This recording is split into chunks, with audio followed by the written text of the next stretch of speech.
The opinions and views expressed in the following program are those of the speakers and the host, and do not necessarily reflect those of Yoakley Scott Corporation and Your Sports Network. Yeah, I've been closer to Jesus before, so can you help me out? Oh, can you help me out? Am I on my own? Am I on my own? Or can you help me out? Am I on my own? Am I on my own? Or can you help me out? Can you help me out? I've been scared to look in my soul.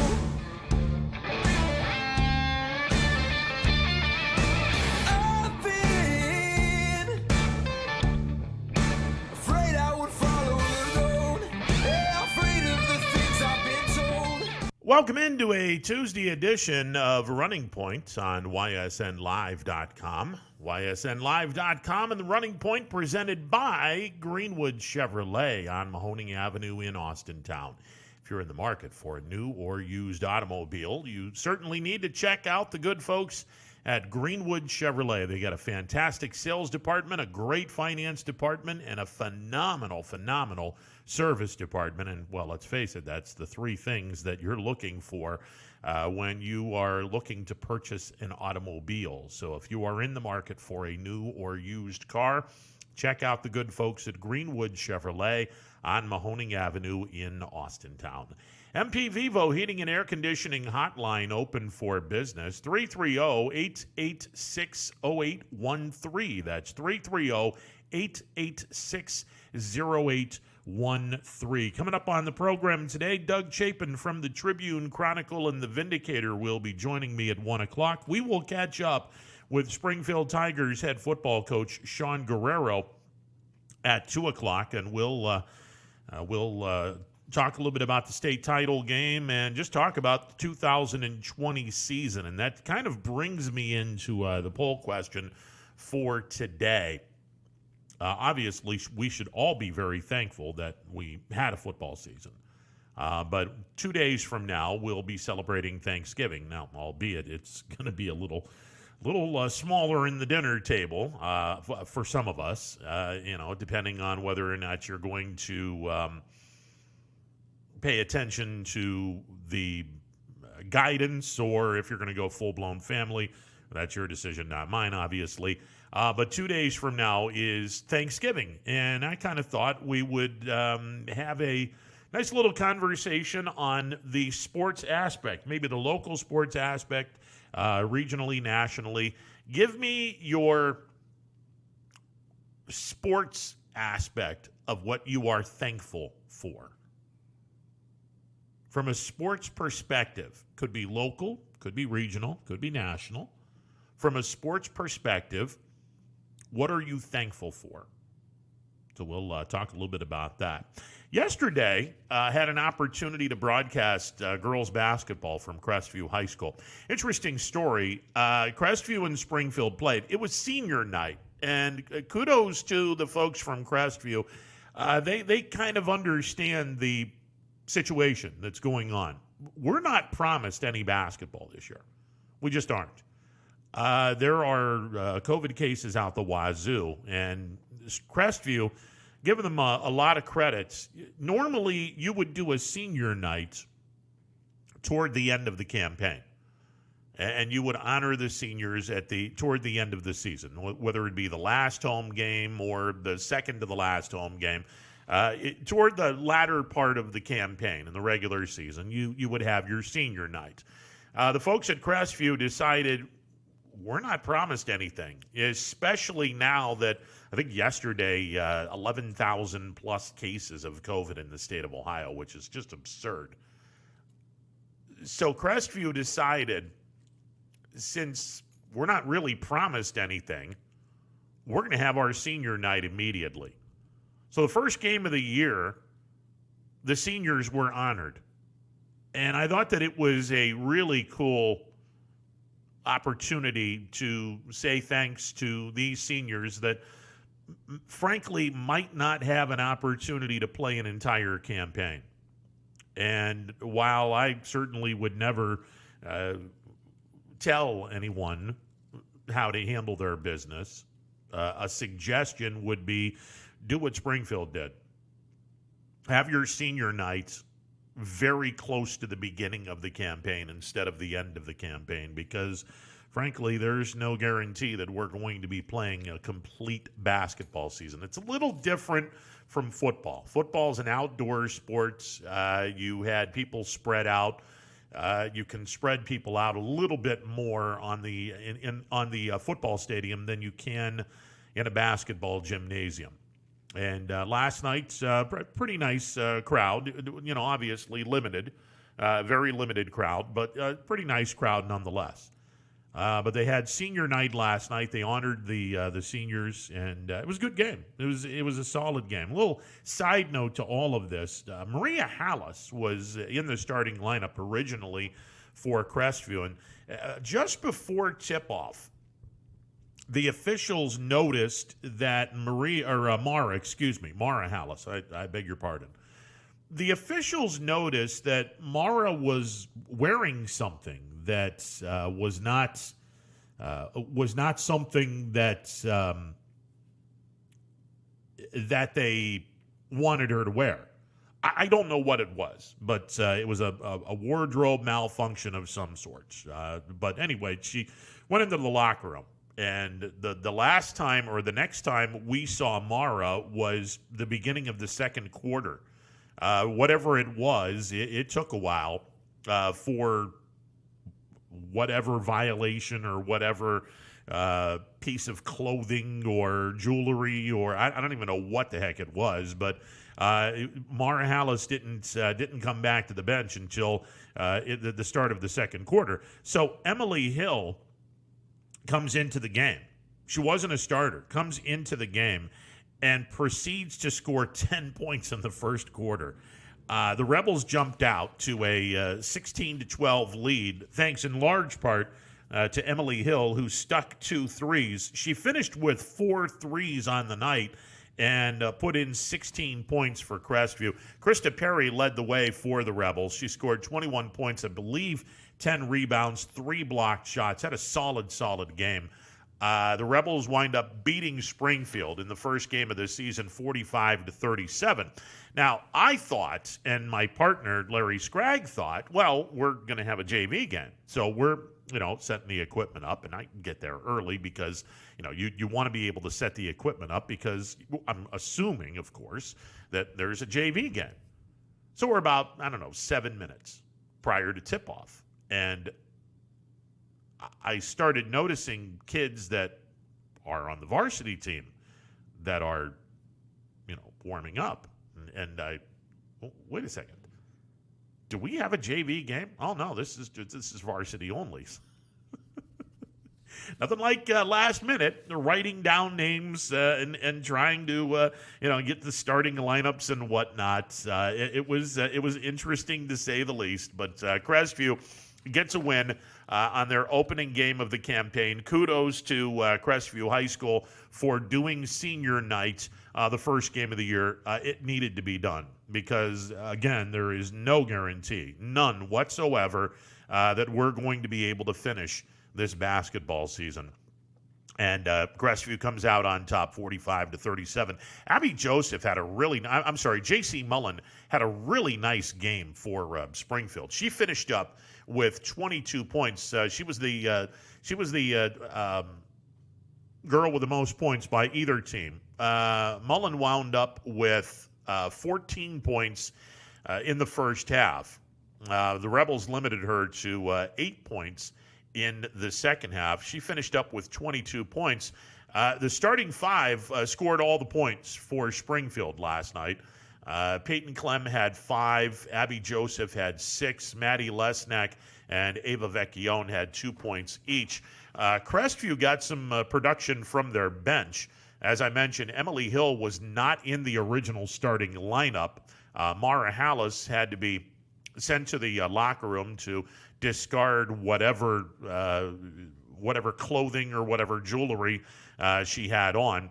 And Emily Hill wound up scoring 16 points. Also scoring off the bench, McKenna Schultz and Trinity Miller with 2 points each. So 20 of the 45 points scored by Crestview came from the bench. Although technically Emily Hill not in the starting lineup. She comes off the bench prior to the start of the game. I guess technically you can say she was a late starter, and Mara Hallis was scratched. I don't necessarily believe that. The starting lineup was put out, and then unfortunately Mara Hallis had to go to the locker room. But Mara finished with 2 points. But it was a good game. It was a solid game. Crestview defeating Springfield last night, 45-37.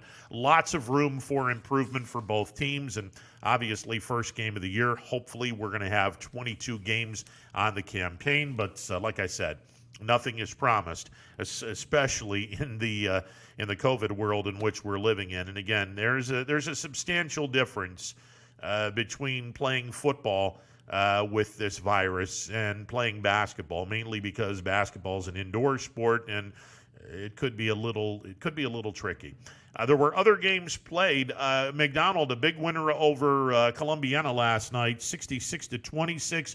Brookfield got past United 53-47. Garrettsville Garfield bounced back after their loss to West Branch on Saturday. They turned back LeBray 51-50. And Marlington, impressive showing in game number 1 of their campaign. They knock off Boardman 71-41. So we can talk a little high school basketball if you wish.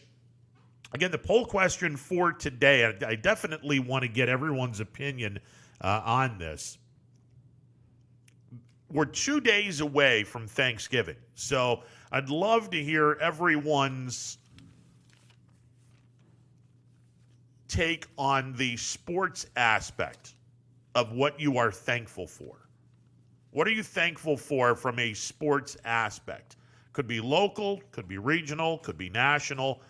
Give me a shout. The MP Vivo Heating and Air Conditioning Hotline open for business. 330-886-0813. That's 330-886-0813. As I mentioned, we're with you till 3 o'clock. Coming up at 1 o'clock, we'll hear from Doug Chapin, Tribune Chronicle and Vindicator sports editor. Coming up at 2 o'clock, Sean Guerrero from the Springfield Tigers will look back on a very exciting state championship game between Springfield and Coldwater. Unfortunately, Springfield falls to defeat, even though I surely believe neither team Springfield didn't lose. It's yes, they're going to be tacked with the loss, but in a game like that, there were no losers.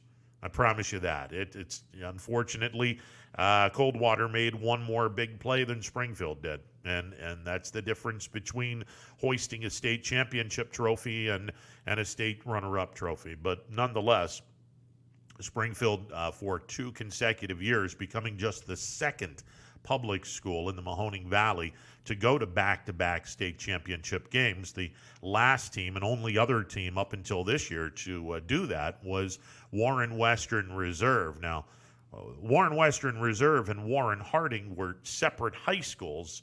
The city of Warren had 2 high schools. The folks on the west end of Warren went to Warren Western Reserve. The folks on the east end of town went to Warren Harding, and it wasn't until the 2 schools merged in 1990 when we have now what is known as the Warren Harding Raiders, which Warren Harding, and they grabbed the Raiders, or they grabbed the mascot from the Warren Western Reserve Raiders and did a happy medium. Warren Harding, they named the school Warren Harding, and then they grabbed the nickname of Warren Western Reserve to mash the 2 together. But the Warren Western Reserve was the only other school in the Mahoning Valley, public school, not parochial.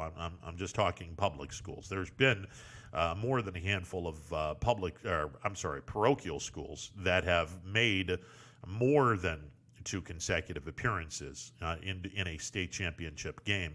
But there are only 2 public schools in this area to make 2 consecutive state championship appearances. Warren Western Reserve in 1972, in which they defeated Cincinnati Moeller, Cincinnati Princeton in 72, and then they lost to Mooney in the Rubber Bowl in 73. Springfield becomes just the second team, public school, from the Mahoning Valley to make back-to-back state championship appearances, and clearly they have an opportunity next year to do something no other public school has ever done, and that's appear in 3 consecutive state championship games. And, well, we'll see what happens next year. It's a long way off.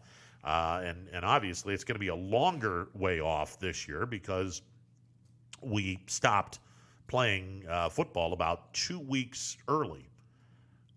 This weekend, if we were in a normal schedule, this weekend would be the state semifinals. The state finals would have been played in the first week of December. So this weekend would have been the state semifinals. So we finished the fall campaign 2 weeks early. So that's going to give everyone an extra 2 weeks. All of the teams that went to the state championship game, win or lose, you're going to get an extra 2 weeks to have your off-season weightlifting program, conditioning, and whatnot. All right, basketball season for the girls, it's underway. The guys will be starting this weekend. Black Friday and Saturday are normally the opening weekend of the high school basketball season. Be very curious to see how many teams get into action, as we are fingers crossed. We're hoping to get a lot of teams to play 22 games. Unfortunately, there's already some that will not. I know the city of Youngstown has shut down basketball season and all winter sports until early January. And I know Anthony and I were talking about this yesterday. What do you do with the wrestling program? Now, it's my belief that what they need to do is treat basketball and wrestling the same way. I mean, at the end of the day, you have your COVID test. Make sure that they are, negative. Make sure the COVID test comes back negative, and then you simply, make sure that the person is not sick, doesn't have a certain temperature, doesn't have a cough, doesn't this, that, and the other thing, and you simply go from there. It's going to be very interesting to see how the athletic departments are going to be able to get through a wrestling campaign. Basketball is another thing. And I noticed last night when I was doing the game, one official had gloves on. The other 2 officials did not. Now, it was my understanding that with football last year, the officials never handled the ball. The center handled the ball, and he brought the ball back into the huddle, and the official would put a beanbag down where the ball should go, and then the center would put the ball where the beanbag is, and then the play would go, and the official would pick up the beanbag from the original line of scrimmage and place the beanbag wherever the next play is originating from. And again, the center would take the ball and take it back to the huddle. Last night, as I mentioned, one official had gloves on. So I was under the impression, okay, the other 2 don't. So the official with the gloves on, he's going to be responsible for handling the basketball. As it turns out, that wasn't the case. One of the officials that didn't have gloves on handled the basketball. So I'm curious as to how that scenario is going to work. I'll be curious to see with the basketball officials, are you going to be wearing gloves? Who's handling the basketball? Based on last night, I don't think there's going to be anything different per se. The officials are going to handle the basketball, and that'll be the end of that.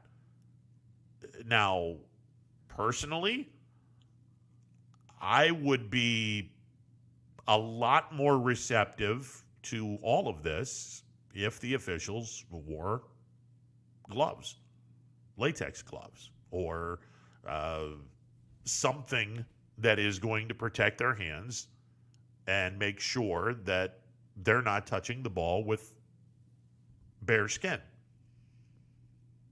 Now, clearly, this is something that is out of the ordinary.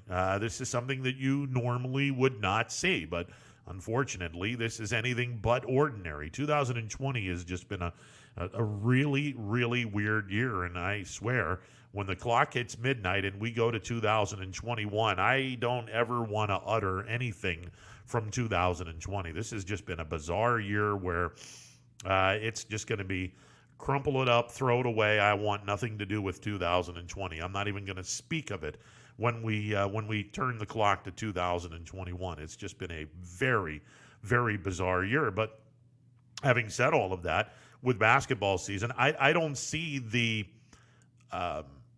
I don't see the same sense of urgency from the officiating crew. And granted, just one game. But I certainly don't see the same sense of urgency. Now, perhaps one of the reasons why is because outside, a ball could be, scuffed up on the turf, filled with mud, if games are on grass, or grass stains, mud, clumps of mud, what have you. If the game's on the turf, again, scuff marks from the turf or whatever. But, the officials did not handle the football during football season. And I was a little surprised that the officials handled the ball during basketball, like during last night's game. And I'm just curious whether officials are going to be wearing gloves and that changes. I think that given the circumstances, it's something that should be thought of. We'll see what the higher ups have to say about that, but certainly it was interesting to see one of the three officials had gloves on, yet he was not the one that was solely responsible for touching the basketball. But again, like I said, it's the first game, and I'm sure that things are going to be handled a little bit differently as we move on toward as we move on in this basketball season. And like I said, knock on wood, we certainly hope that basketball will have a complete season. Unfortunately, we already know that there are some schools that will not have a complete season, unfortunately. All right, 330-886-0813, the MP Vivo Heating and Air Conditioning Hotline, open for business. What are you thankful for? We're 2 days out from Thanksgiving. I thought it was a great idea today to ask, from a sports perspective, what are you thankful for? I can tell you right now, and I will say this as an Indians fan, news broke last night that Terry Francona will return as the manager of the Cleveland Indians. As a diehard, lifelong Cleveland Indians fan, I am very, very thankful that Tito will be back in the dugout managing the Cleveland Indians. Very thankful for that. Very thankful as a Buffalo Bills fan. I'll say it. Yeah, and he's in his third year, and he's now officially grown on me. I am thankful the Buffalo Bills did not listen to me and chose Josh Allen to be their quarterback because of all the quarterbacks in that class of 2018? No, it's 2018. Of all those quarterbacks, Josh Allen is the best quarterback in that group. Yeah, I said it. He's better than Baker. He's better than Darnold. He's better than Lamar Jackson. He's better than all the quarterbacks in that group. And I'm thankful that the Bills look pretty damn good 10 games into this season. Now finish the job, win the East, and let's have some fun in the postseason. As a local sports fan, I am very, very thankful to the OHSAA, and I'm very thankful to the local coaches and the ADs and everyone who was responsible for giving us as complete a high school football season as we possibly could have had. Under the circumstances, I'm impressed. I'm very impressed that we were able to, by and large, have a complete high school football season. I'm very thankful that we were able to finish what we started. And I'm very thankful for the coaches and the ADs, keeping the kids, keeping it all about the kids, keeping them healthy, keeping them safe, guiding them. It was a fun season. Under the circumstances, it was a fun season. Thankful for Springfield and Warren JFK and their incredible run. It didn't have the ending we all wanted, but certainly an incredible run. Nonetheless, it was a very, very impressive run, and hopefully better things are on the horizon for both of those programs. From locally, from a Youngstown State standpoint, I am very thankful that we're at least going to try to to have a YSU men's and women's basketball season. And again, knock on wood, I am really hoping that both teams can have as complete a season as possible, because it is going to be so much fun watching these two teams play. I think that the John Barnes has a really dynamite team. There is an incredible amount of potential, and the potential to have a frightening defense where you're going to have to play airtight man-to-man defense in order to beat this team, because they have a potential lethal inside-outside combination. The YSU women are known for drilling threes. I mean, they're a perimeter shooting team, a very good shooting team from the perimeter. They have a 3-point attack that is very, very, very impressive. And now they have tall and very impressive bodies on the block. Their post game is, or on paper and potentially, and there's an interesting word. It's not a guarantee, but potentially, the YSU women have a great outside game and a great inside game. And if they live to their potential, if they're able to play to their potential, this is going to be a dynamite. I mean a dynamite basketball program. An inside-outside game. As a mid-major, if you have an inside-outside game, you're going to pose an awful lot of problems to other mid-major teams, and you'll pose some problems to the Power 5 conference teams too, I guarantee that. And then on the men's side, there is talent all over the place.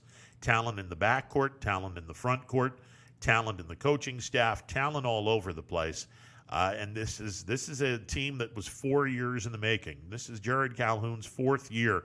The seniors, this was the first recruiting class for Jared Calhoun. All of these kids are Jared Calhoun's kids. And this is a program that went from below 500 to 18 wins last year. And when you get the attention of, I consider to be the icon of color analysts in college basketball, when you get the attention of one Dick Vitale, you know that you got something special. And I'm thankful that both of these teams, the YSU men and women, are on the cusp of doing something pretty damn amazing. And I just hope that we have a basketball season. I hope somehow, some way, we're going to be able to finish what we started this basketball season, because I got a sneaking suspicion that both teams are going to make a very impressive run, not only trying to get a conference championship, but I think both teams are going to make a very impressive tournament run as well. And the beautiful thing is all those seniors can come back next year. This is a free year for everybody. And I think that's, speaking of being thankful, I don't say this very often because the NCAA, not exactly a great organization for a lot of reasons. But I'm thankful that the NCAA has given the seniors a free year. They realize that this might not be a complete basketball season because of what's going on. This may not be a complete basketball season. And I think the NCAA did something incredibly generous by saying, look, this is a gimme year. If we can have a great year, if we can have a full year, that would be fantastic. It doesn't look like we're going to have a full year. Hell, YSU men have already lost 4 games. Now, actually 5. I take that back because they just lost the West Virginia game as well. They've lost 5 games already. So there's absolutely no guarantee that there's going to be a full season. As a matter of fact, it's going to be nowhere close to a full season for the men or the women. It's not going to be close. That's why I think that the NCAA did what they did, saying, hey, this is a gimme year. If you seniors want to come back for a final year, we got no problem with that. I just hope that we have a good enough basketball year where even if it's a small amount of games, we finish what we start. Last year, you didn't have March Madness. You didn't have the NCAA men's and women's basketball tournament. And I got to be honest, it sucked. It really did. It's one of those things where you look forward to that craziness. You look forward to it. Men's, women's basketball, you look forward to that time of year. And when we didn't have it, it just felt wrong. The same thing with baseball, obviously. When you had a shortened season, obviously, when the season started, you're like, what the hell? I mean, it's April. Why aren't we starting? Well, it's COVID. So very thankful the NCAA has given these seniors a freebie year, and that next year they can come back and hopefully, knock on wood, next year we won't have these problems. Next year we'll have a vaccine and we'll eradicate, hopefully. I don't think it's going to be eradicated completely, but I think it will be slowed down considerably, enough to the point where we can have a full season without any problems. Thankful to this point, National Football League has played their games, touch and go, but we've had a full season to this point, and knock on wood, we finish what we start. If you're a Browns fan, you ought to be very thankful for the 7-3 start. Denzel Ward going to be out for a couple of weeks with a calf strain. He apparently suffered that injury on Sunday in the win over Philadelphia. But Denzel Ward is going to be out for a couple of weeks with a calf strain. We'll see what that does for the Browns secondary and the Browns defense in general. If you're a Browns fan, you got to be thankful not only for Stefanski, you got to be thankful for the fact that you finally have a head coach that plays to the strengths and doesn't do anything foolish. And if you're a Steelers fan, you're thankful that you're the best team in this division, hands down. And you could very well be the best team in the conference, although I think Kansas City is going to have something to say about that when it's all said and done. But 10-0 is pretty damn special. And I'm sure that Steeler fans could be very, very thankful for that as well.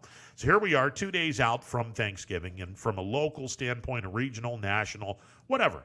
Give me your sports version of what you are thankful for. You can hit me up on the MP Vivo Heating and Air Conditioning Hotline, 330-886 We'll take a timeout, be back with more. It is a Tuesday edition of Running Point presented by Greenwood Chevrolet on Mahoning Avenue in Austintown. Back in a bit. 21 News. Let's get right to our top story tonight. More experienced reporters. A new Wilmington restaurant. GM Lordstown. Telling more local stories. We'll look at efforts Boy to is curb recovering from a broken around our valley. community in Niles. We are here in Youngstown, right up. Because you expect It's important for everyone. No place like home. more local news. In Mercer County Court. Become life-threatening. 21 News is our valley's #1 local news. Welcome home to a home made homier with Baird Brothers Fine Hardwoods. Inspiration starts at BairdBrothers.com and is turned into reality when high-quality hardwoods are delivered right to your home.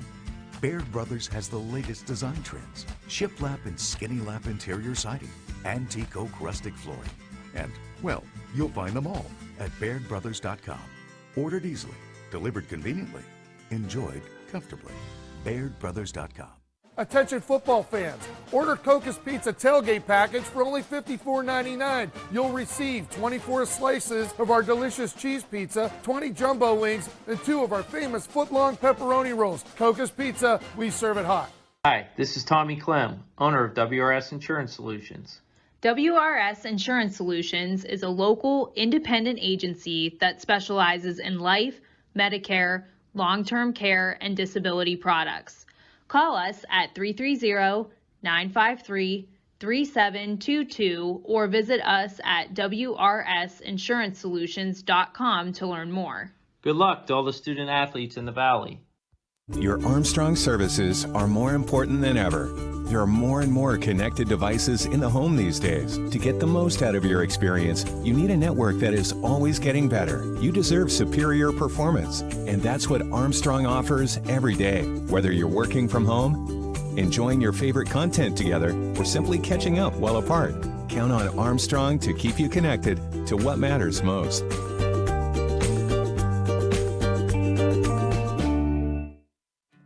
To Greenwood Chevrolet because I was really interested in looking at the tracks. Because I wanted my dream truck. Because I've been going there for 20 years. I think whenever we go there, whatever car we're looking for, they have tremendous inventory. If you're looking for people who care about you, Greenwood is the place to go. You know, it's like family there. The girls know me in service. It's Miss Kim in the Tahoe. I'm really happy that I went to Greenwood Chevrolet. Because they really went the extra mile for me. Now we're going the extra mile for you, only at Greenwood Chevrolet. For heating, cooling, and indoor air quality, the Mahoning Valley trusts MP Vivo Heating and Air Conditioning, offering worry-free repair, service, and installation. Call MP Vivo today for a free estimate. MP Vivo Heating and Air Conditioning. We're your energy-efficient experts. Welcome back to a Tuesday edition of Running Point presented by Greenwood Chevrolet on Mahoning Avenue in Austintown. It's Tuesday edition of Running Point, 330-886-0813, the MP Vivo Heating and Air Conditioning Hotline open for business, 330-886-0813. Again, high school basketball starting last night, and again, kudos to Crestview High School for doing senior night as they honored the senior girls playing in their last campaign, obviously. And kudos to them for doing senior night very early this year. Normally, on a normal season, you would have senior night, the last home game, maybe the second to the last home game. Crestview is they're not going to take anything. They're not going to take anything for granted. And I would encourage all schools to do this. Have your senior night as early as possible because there is no guarantee that we complete this campaign. There just isn't. And I think that it's not sounding any alarms. It's not sounding any warnings. I'm a firm believer that in a season that is doubtful, there's plenty of doubt as to whether we're going to be able to finish our basketball campaign. I think that it's imperative for the schools to honor their seniors early. And kudos to Crestview for doing just that. All right, let's go to the phone lines at 330-886-0813. Thanks for waiting. You're on the MP Vivo Heating and Air Conditioning Hotline. What's going on? Yeah, well, Sir? Yeah, okay. That was lovely. I don't speak grumbling. I didn't catch that one. 330-886-0813, the MP Vivo Heating and Air Conditioning Hotline, open for business. And again, congratulations to Crestview, Coach Blatch and his girls getting a 45-37 victory over Springfield last night. Krista Perry, good performance, 21 points, 10 rebounds, 3 blocked shots. Emily Hill, who was not in the starting lineup, but was put in the starting lineup when Mara Hallis was told to go into the locker room and discard what other piece of clothing or item that she had that the officials didn't find or did not want her to have on. While Mara Hallis was in the locker room changing or doing whatever, Emily Hill scored 10 points in the first quarter, wound up with 16 on the night. Crestview gets a victory over Springfield 45-37. In the loss, J.C. Mullen looked really good.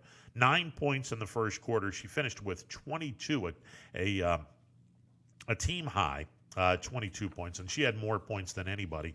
Krista Perry had 21 leading Crestview. But again, J.C. Mullen had 22 points leading the Springfield Tigers in the 45-37 setback to the Crestview Rebels. That was game number 1 of the campaign for both teams. And again, kudos to Crestview for doing senior night last night. And again, I would certainly encourage all of the schools to do your senior night as quickly as possible because there is no guarantee that we're going to be able to complete this basketball season, especially with, unfortunately, the COVID cases are going through the roof right now. Hopefully, fingers crossed, we get some relief and hopefully we finish this basketball season. But, you know, and again, one of the other things that I was talking about in the first segment of the program, the difference that I saw last night on the basketball floor from an officiating standpoint. 2 of the 3 officials had bare hands. They did not have any gloves on. Latex, what would that be? Cooking gloves, where you just put the disposable gloves on, the little plastic disposable, not plastic. What the hell's on the disposable gloves that everyone wears when you're cooking or handling food. And if the officials wore that would be good too. When I mentioned this in the first segment, and I'll mention it again, and then we'll take some phone calls at 330-886-0813. Football season, you didn't see the officials touching the football at all. The center would bring the ball back to the huddle. The official would put a beanbag down where the line of scrimmage is, and then the football would replace the beanbag. And then when the play is over, wherever the runner was tackled or the receiver was tackled, the official would put the beanbag there. The center would grab the football, take it with him back to the huddle, and the official's not touching the basketball. And I was wondering how things were going to be a little different during basketball season. You have 3 officials, and last night, one of them wore gloves. The other 2 did not. So I was thinking, okay, well, the guy that's wearing the gloves is obviously going to be handling the basketball. That was not the case. I'm curious as to whether or not the Mahoning Valley Umpires Association, Mahoning Valley Officials Association, whether they're going to mandate all the officials wearing latex gloves, food gloves, or some kind of gloves to protect your hand, and more importantly, to make sure that your bare skin is not touching the basketball. Now, having said that, you have everyone touching the basketball. This is something that is going to be very interesting during the course of the season. Everyone is touching the basketball, offensively, defensively, and otherwise. Everyone gets their hands on the basketball during the course of a couple of minutes of play, during the course of a first quarter. Practically everyone on the floor is going to have an opportunity to touch that basketball. It's a little different from football. The offensive linemen aren't going to be touching the football. Clearly, the only people that touch the football, quarterback, running back, the center, the quarterback, running back, wide receivers. The offensive linemen won't be touching the ball unless there's a fumble on the play. So it's a little bit different. But the officials, they were able to handle the basketball last night. So it's going to be interesting to see what they do as we get further and further along into the basketball season and how they may change things up. Not sure, but last night went out without a hitch. It was a good play. It was a well played game for the first game of the year. It was a well played game, and I thought that by and large did a pretty nice job. Did a pretty nice job with it. All right, 330-886-0813. The MP Vivo Heating and Air Conditioning Hotline open for business. We're 2 days out from Thanksgiving, so I thought it was a good idea for you to tell me, what are you thankful for in sports? Could be locally, could be regionally, could be nationally. What are you thankful for from a sports perspective? I may have mentioned some of mine. Thankful for Terry Francona coming back in 2021. Tito spoke to the media yesterday, said he's in reasonably good shape. He's lost some weight. He's getting some endurance back into him. It was a tough year last year for him, and he's on the way back to getting a whole lot healthier, and hopefully we'll have a 162-game season. Knock on wood that happens. And hopefully Terry is on the bench, in the dugout for all of those games. Certainly, it'll be interesting to see what happens in 2021 with the Indians. Lots of interesting things that will be done in the off season, and it's going to be a weird off season. The winter meetings, which is normally a really, really great atmosphere where everyone gets together under one roof, it's all going to be virtual this year. Let's get to the phone lines at 330-886-0813. You're on the MP Vivo Heating and Air Conditioning Hotline. What's going on? Okay. Apparently not. We're also, I was talking, very thankful for the YSU men's and women's basketball program, and hoping again that these two teams will have as full of a regular season as possible, and hopefully we'll have fans attending games at Bigley. Now, unfortunately, it's not going to be the large number of fans that we would all be hoping for, and maybe next year that's going to be the case. Maybe next year it will be the case. Thankful for another thing. This happened this morning. It was announced this morning. Derek Rivers, who played his collegiate career at Youngstown State University, a few days ago he was released by the New England Patriots, and it was announced this morning that actually it was officially done this morning. The agreement was done prior to the game last night between the Rams and the Tampa Bay Buccaneers, but it was made official after the game because he was not going to be eligible to play last night. But the Los Angeles Rams have picked up Derek Rivers off of waivers from the New England Patriots. And, Derek Rivers had hurt himself and lost not one but two NFL campaigns. And certainly fingers crossed and hoping that the injury bugaboo does not follow Derek Rivers from New England to Los Angeles, because when this kid is right, he could be a real impressive defensive end / outside linebacker. And I think that he can certainly help this Rams defense. The Rams looked good last night defensively. They held Tom Brady in check, and Brady looked every bit the 42-year-old man that he is. Father Time has caught up with Tom Brady for certain. But, going back to the Rams, I think that Derek Rivers, a healthy Derek Rivers, can certainly help that Rams defensive line a tremendous amount. And it'll be interesting to see if Derek Rivers is healthy enough to play, and if he is, how big of an impact will he be on that defensive line for the Los Angeles Rams. But a very good pickup nonetheless. Selfishly, I was hoping the Bills would pick him up because the Bills definitely need another pass rusher. And again, if Rivers is healthy, that kid can play.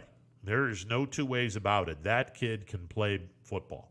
And hopefully the injury problems that Derek Rivers had with the New England Patriots, hopefully it does not follow him as he has found a new team. The Rams officially picking him up this morning off of waivers from the New England Patriots. So very thankful that a former Penguin, a former great, who will undoubtedly be in the YSU Hall of Fame when he is eligible to get into the Hall of Fame. He has been picked up and is now a member of the Los Angeles Rams. All right, 330-886-0813. The MP Vivo Heating and Air Conditioning Hotline open for business. We can talk high school basketball if you wish. Your Thanksgiving, your sports take of what are you thankful for. And as I said, it could be local, it can be regional, it could be national. Love to hear what you are thankful for as a sports fan.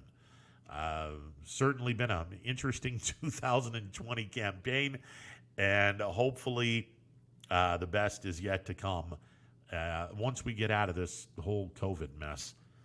And I don't know how long it's going to take, but once we get out of this COVID mess, I think the best is yet to come. We will hear from Springfield Tigers head football coach Sean Guerrero at 2 o'clock this afternoon. Coming up in about 8 minutes, we'll hear from Vindicator and Tribune Chronicle sports editor Doug Chapin. We'll get his views on the 2 state championship games involving the local teams, Warren JFK falling to New Bremen, and the Springfield Tigers, unfortunately, falling to Coldwater on Sunday. We'll get his opinion of those 2 games. We'll do a little preview if we can of the high school basketball campaign. We'll talk a little bit about whether we'll have a complete high school basketball season. It certainly doesn't look like it will be a complete season, but hey, hopefully things calm down a little bit, and we'll get his opinion on a few other stuff as well. 330-886-0813. That is the MP Vivo Heating and Air Conditioning Hotline. It's open for business if you want to chime in and give us your sports take in terms of what you are thankful for on this 2 days prior to Thanksgiving 2020. Made mention last night, the girls basketball season had 5 games in the area last night. I was in Crestview for the Rebels 45-37 victory over Springfield. McDonald knocked off Columbiana last night 66-26. Brookfield upended United 53-47. Garrettsville Garfield began the year on Saturday night with a loss to West Branch. They bounced back and defeated LeBray 51-50, and Marlington defeated Boardman last night 71-41. Just 5 games. And hopefully we'll get a few more games as we get closer and closer to the weekend. This weekend, the guys are supposed to be playing basketball. We'll see what happens. Normally, basketball season for the guys starts the day after Thanksgiving. Friday and Saturday is normally a pretty busy slate of games. And then practically everyone gets into the fray the Tuesday after Thanksgiving. But as we made mention, with COVID, there are some schools that have been shut down. There are some schools that have shut down their basketball program for a couple of weeks due to someone in the program or some people in the program that have tested positive for COVID. I know that Crestview, the boys program, is going to be down for a couple of weeks because someone in the basketball program tested positive for COVID, and because of that, unfortunately, you won't have any practice or anything for the next 2 weeks. And, unfortunately, that's one of those things that we're certainly going to have to look at as we go through the basketball campaign, which, again, is yet another reason why I think that what Crestview did last night, honoring their seniors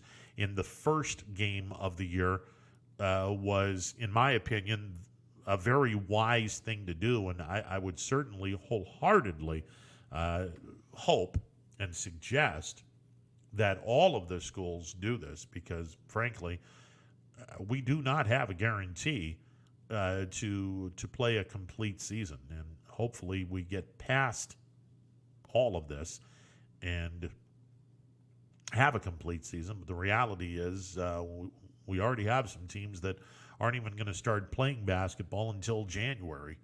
It's just it's a very tough situation for sure. All right, the MP Vivo Heating and Air Conditioning Hotline open for business, 330-886-0813. Coming up in a couple of minutes, we'll hear from Vindicator and Tribune Chronicle sports editor Doug Chapin.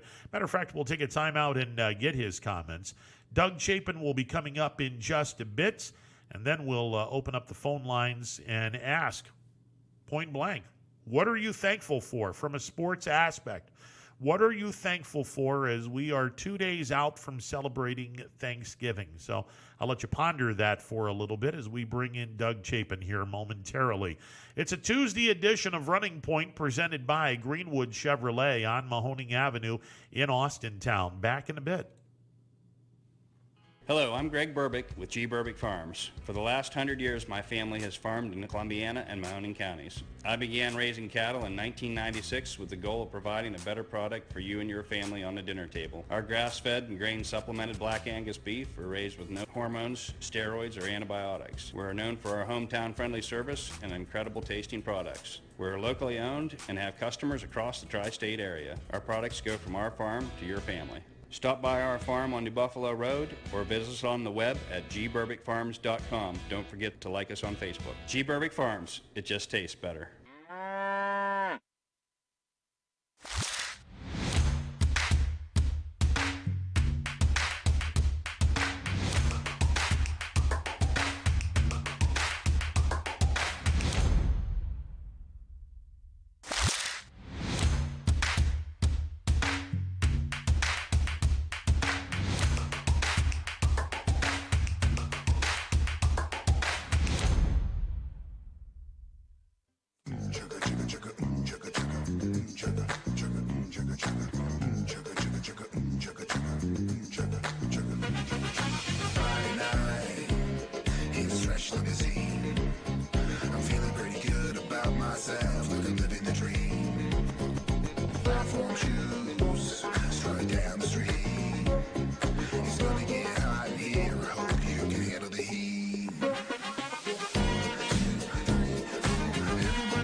With Myers Family Insurance, your local Medicare and retirement resource. We're excited to have sports back. Whether you're on the field or cheering from the stands, sports unifies communities and brings hope for the future. We're all one team working together. At Myers Family Insurance, we know the importance of a great team. Our team continues to grow to help you with your Medicare and retirement needs. The annual election period is October 15th through December 7th. Now's the time to make sure your plan continues to meet your needs for the upcoming year. Call today. WRS Wealth Advisors, the area's premier wealth and retirement specialists. Located on South Avenue in Boardman. Welcome back to a Tuesday edition of Running Point presented by Greenwood Chevrolet on Mahoning Avenue in Austintown. It's Tuesday. It's coming up on 1 o'clock. It's time to bring in Tribune Chronicle and Vindicator sports editor Doug Chapin. Doug, how are you today, sir?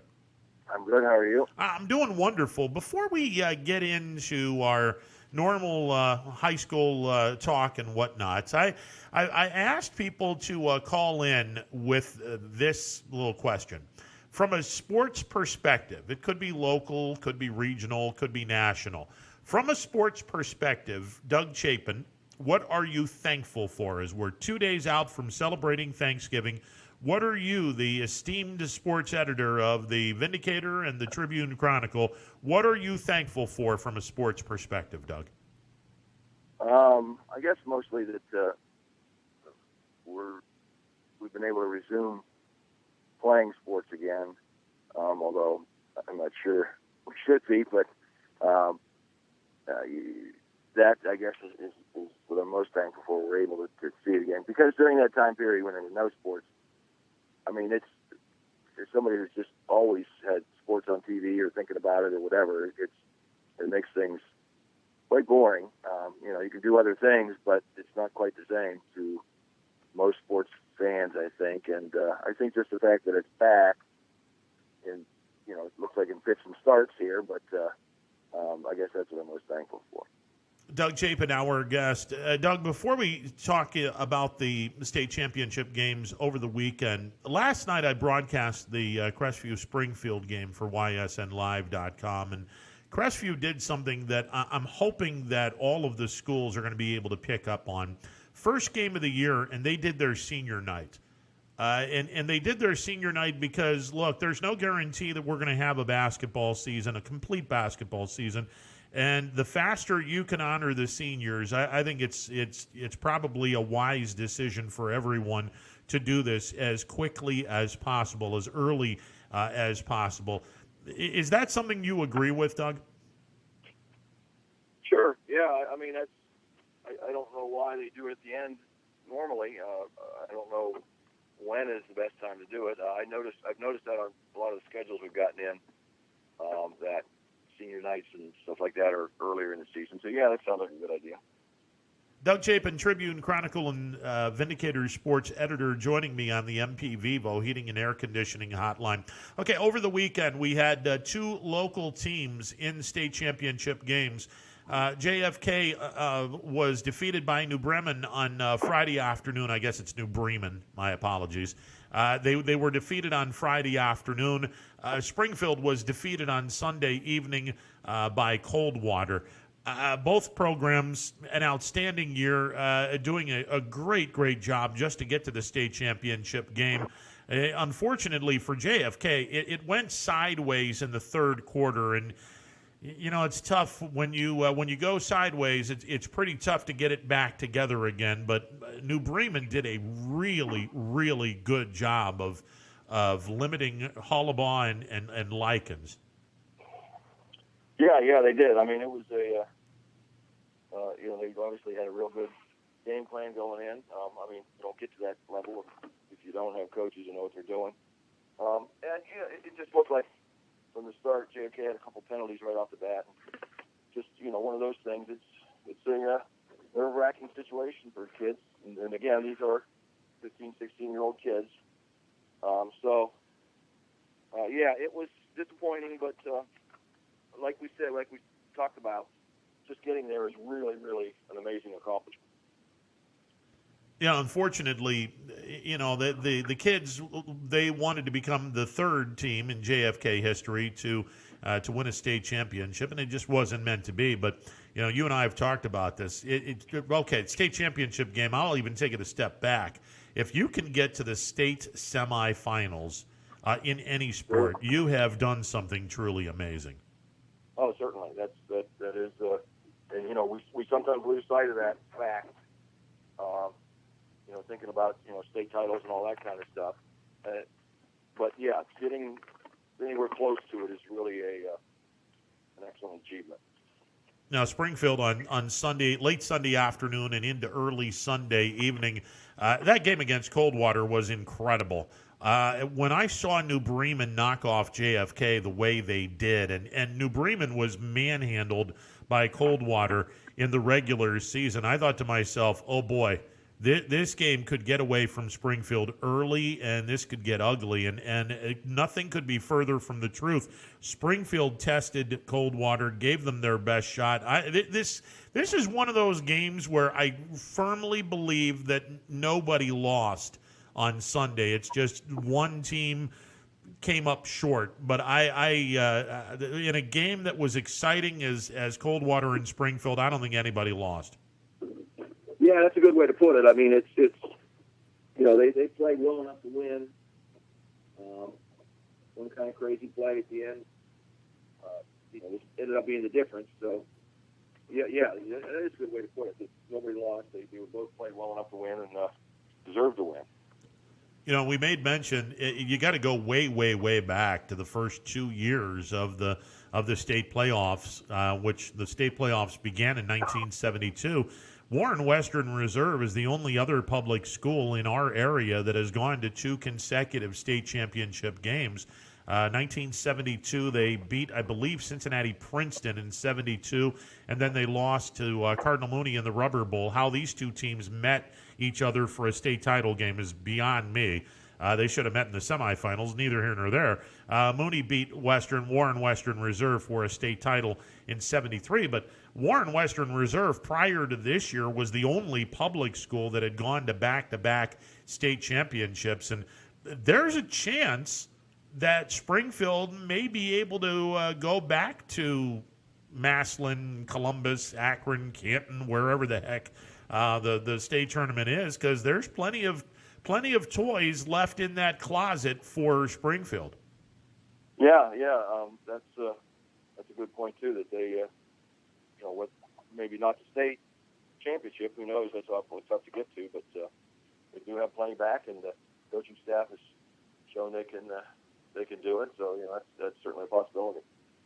Doug, as we look back on the 2020 football campaign, I know you and I had plenty of conversations about whether or not this was actually going to be finished. If everyone was going to be able to have their games in.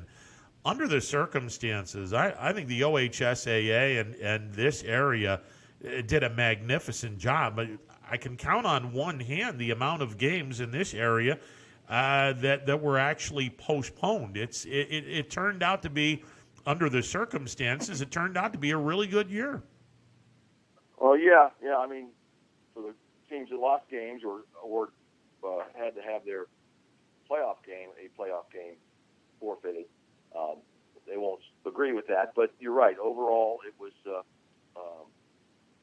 it worked. There were some instances. The Ursuline in their regional final ended up playing shorthanded because of the COVID. I know the champion was signed up for the tournament, never got to play because of COVID. There were at least 2 other, I think they were Portage County schools that lost in the playoffs. In fact, Clay Catholic, so I think 2 rounds before they beat Ursuline, won a game by forfeit because somebody had too many sick players. So, yeah, all in all, I would say you're right. It is fortunate that we were able to get the season in, and mostly it's a good thing because those kids, especially those who are seniors, got to play. What happened in the spring with the spring sports was frustrating, and it was a difficult thing for kids who graduated this past year to take. And so, at least the fall sports season we got in, and everybody got a chance to have their championships. And for that reason, yes, it's a good thing that we were able to do that. Doug, as we go into the winter sports season, I saw last night, and again, we're speaking with Doug Chapin, Tribune Chronicle and Vindicator sports editor on the MP Vivo Heating and Air Conditioning Hotline.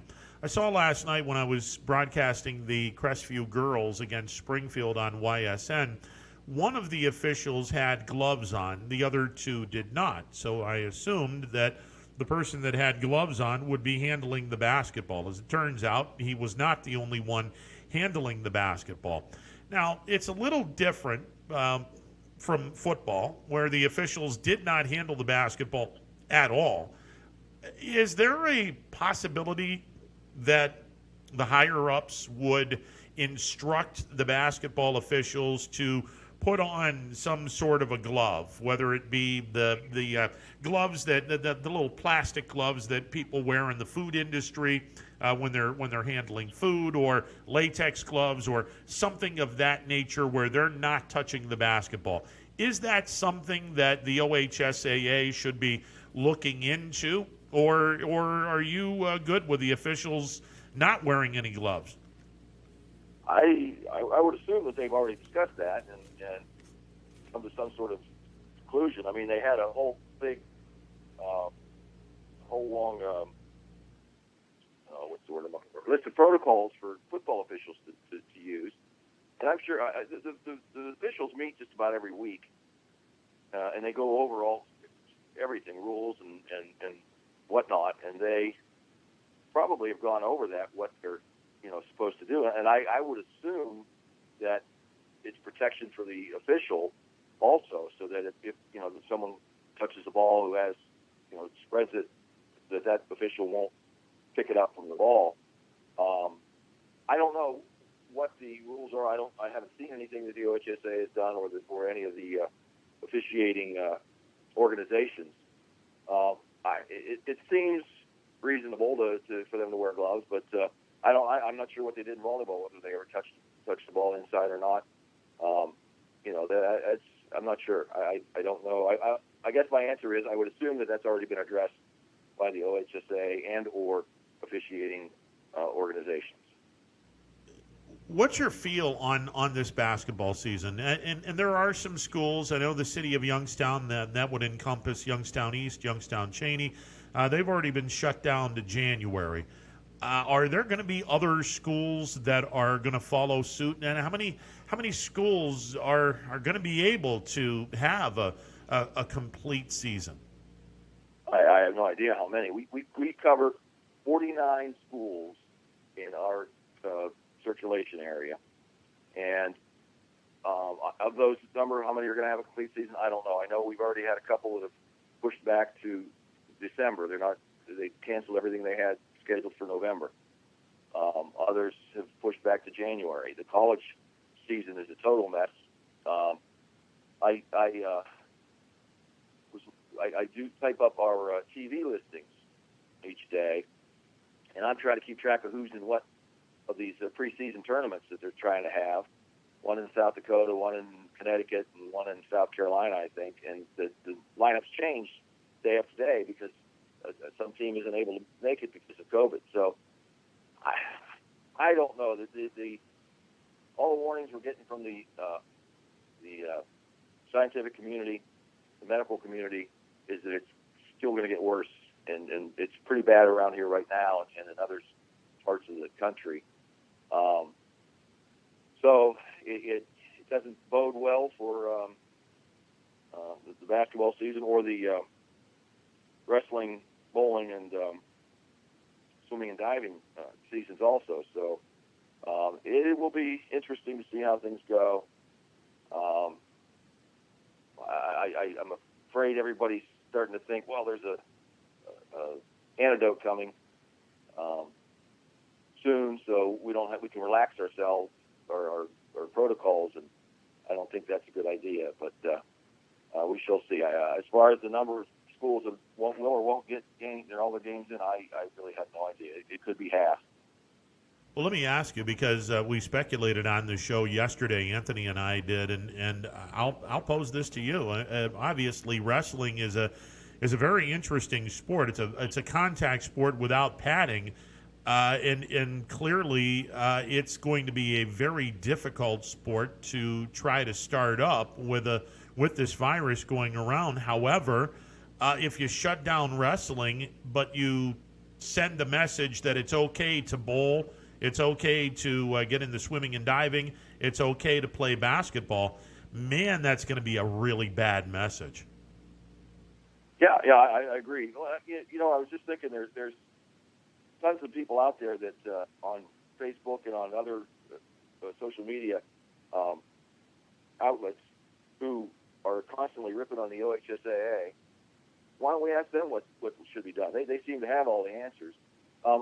The OHSAA has a really, really difficult job.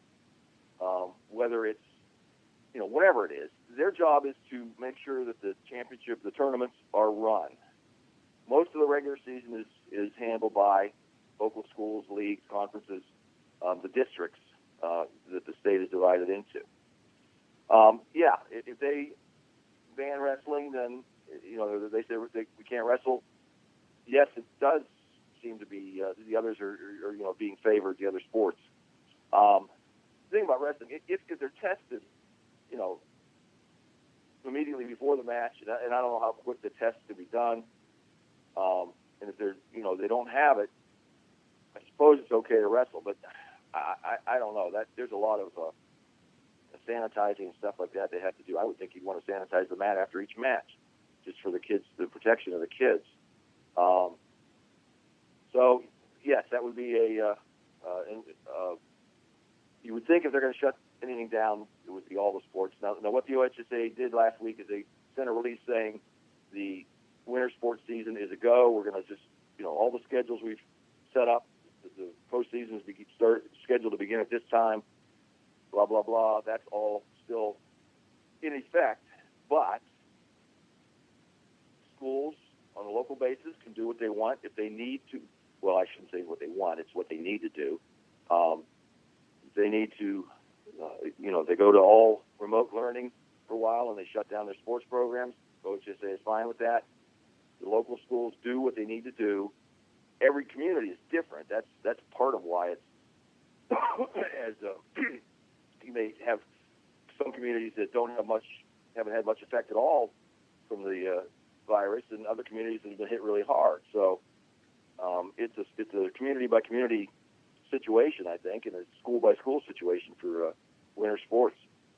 And I agree with what the OHSAA is doing by allowing the schools, hey, look, you're going to make the decision. We're not going to do a statewide decision. I agree with this because, look, Franklin County's a mess right now. It is.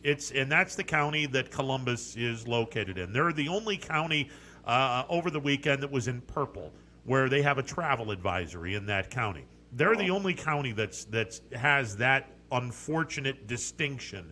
The other counties are nowhere near as bad as Franklin. So you might have some counties in the northwest part of the state that are in far better shape than those in the southeastern part of the state. So I agree with what the OHSAA has said to essentially say, look, if you folks believe that you need to shut the program down or you need to go to remote learning and with remote learning the programs get shut down, then so be it.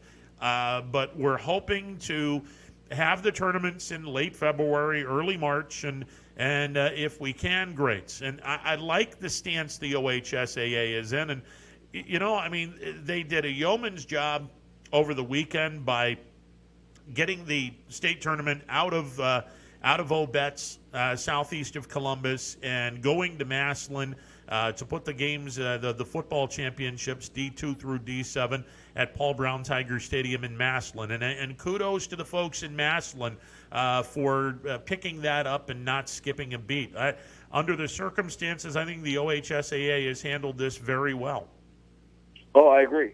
That was a, you know, sure, it's a sudden move and all that. And Massillon's playing in the tournament, and you know they're going to play on their home field and whatever, and you know all the stuff you hear from the experts out there.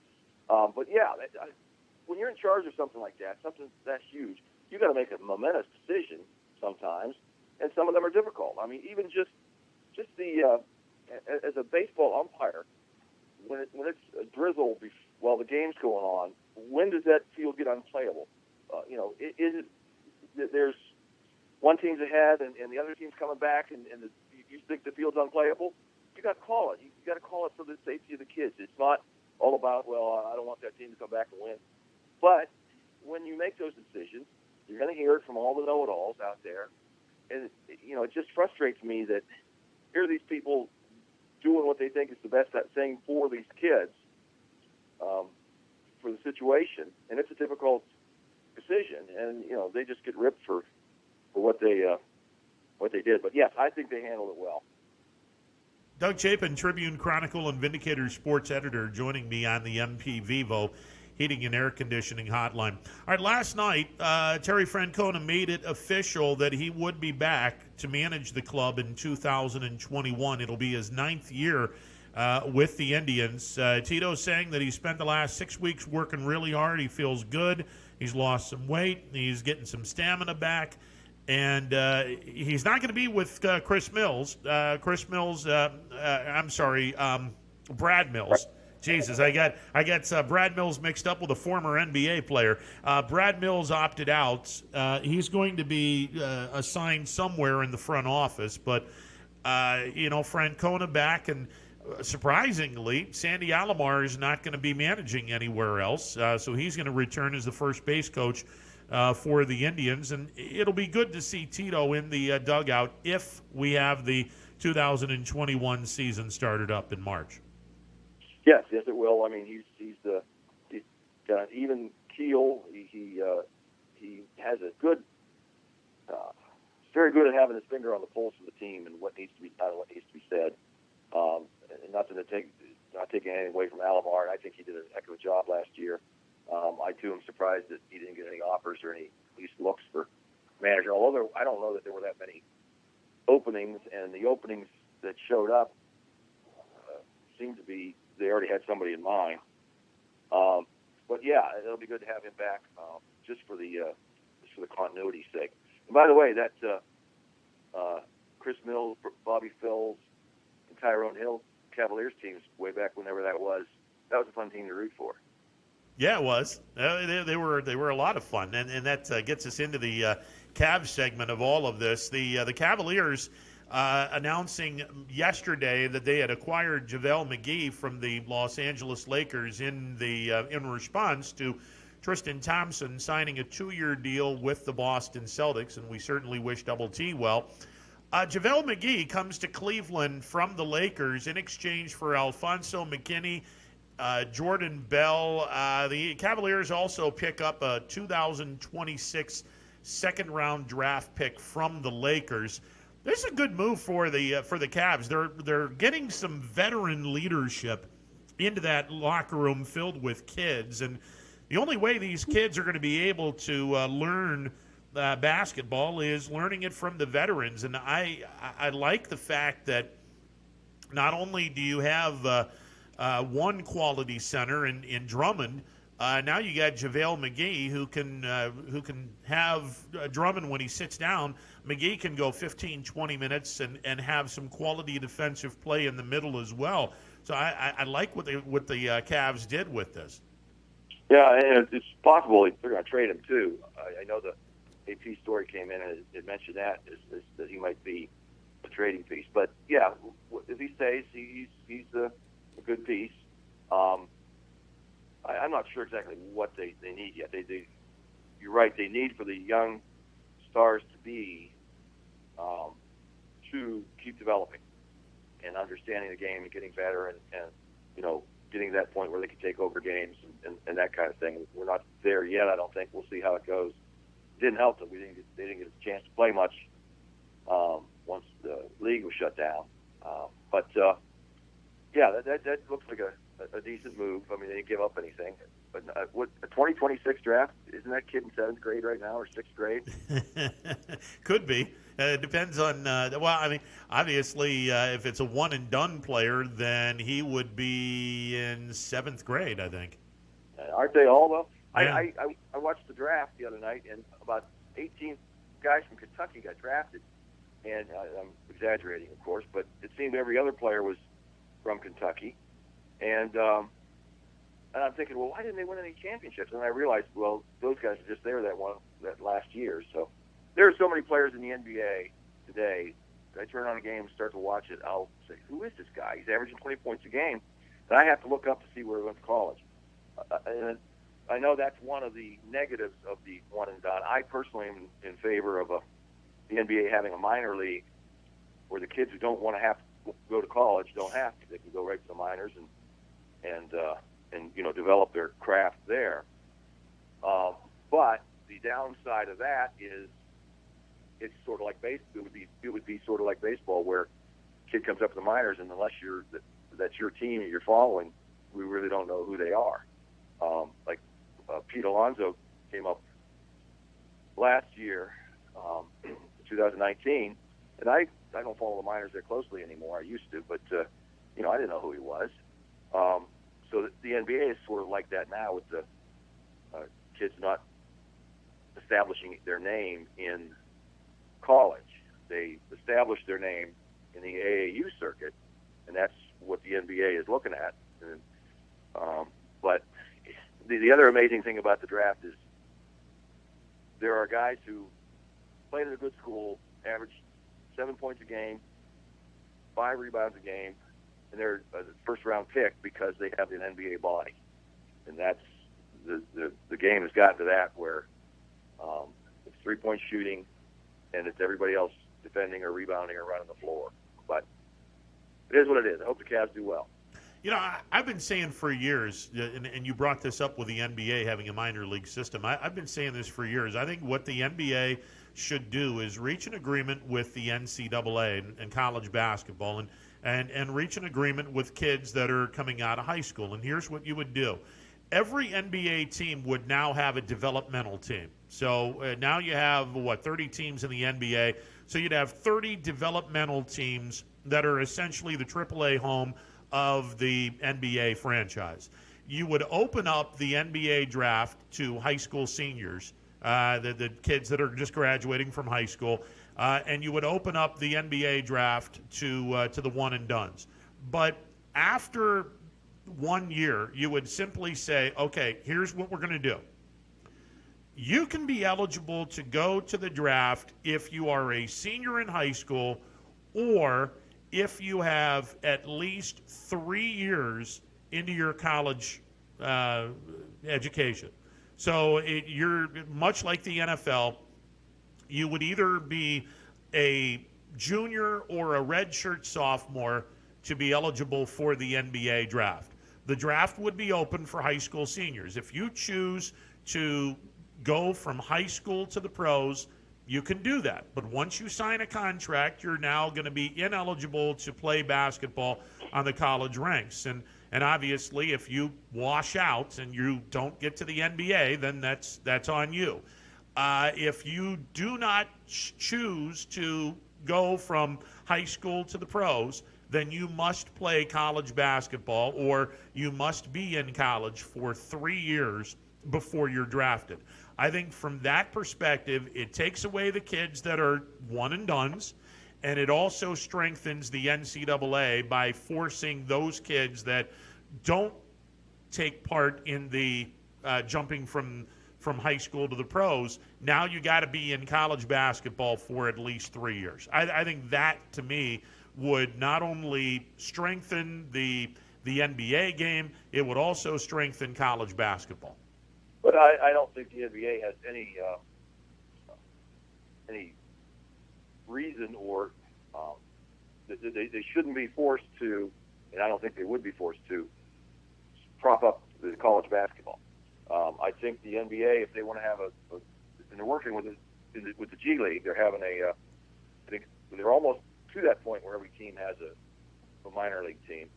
Excuse me. I believe the rule right now is, and it's an NBA rule, it has nothing to do with college.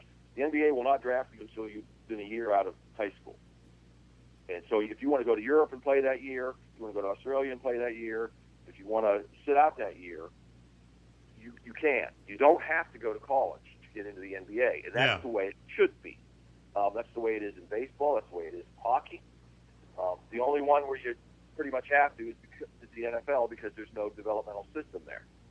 But in the NBA, I don't think there should be any limitation on when you want to go to the NBA. However, the NCAA has the rule that if you play professionally in a particular sport, you cannot come back and play collegiately in that sport.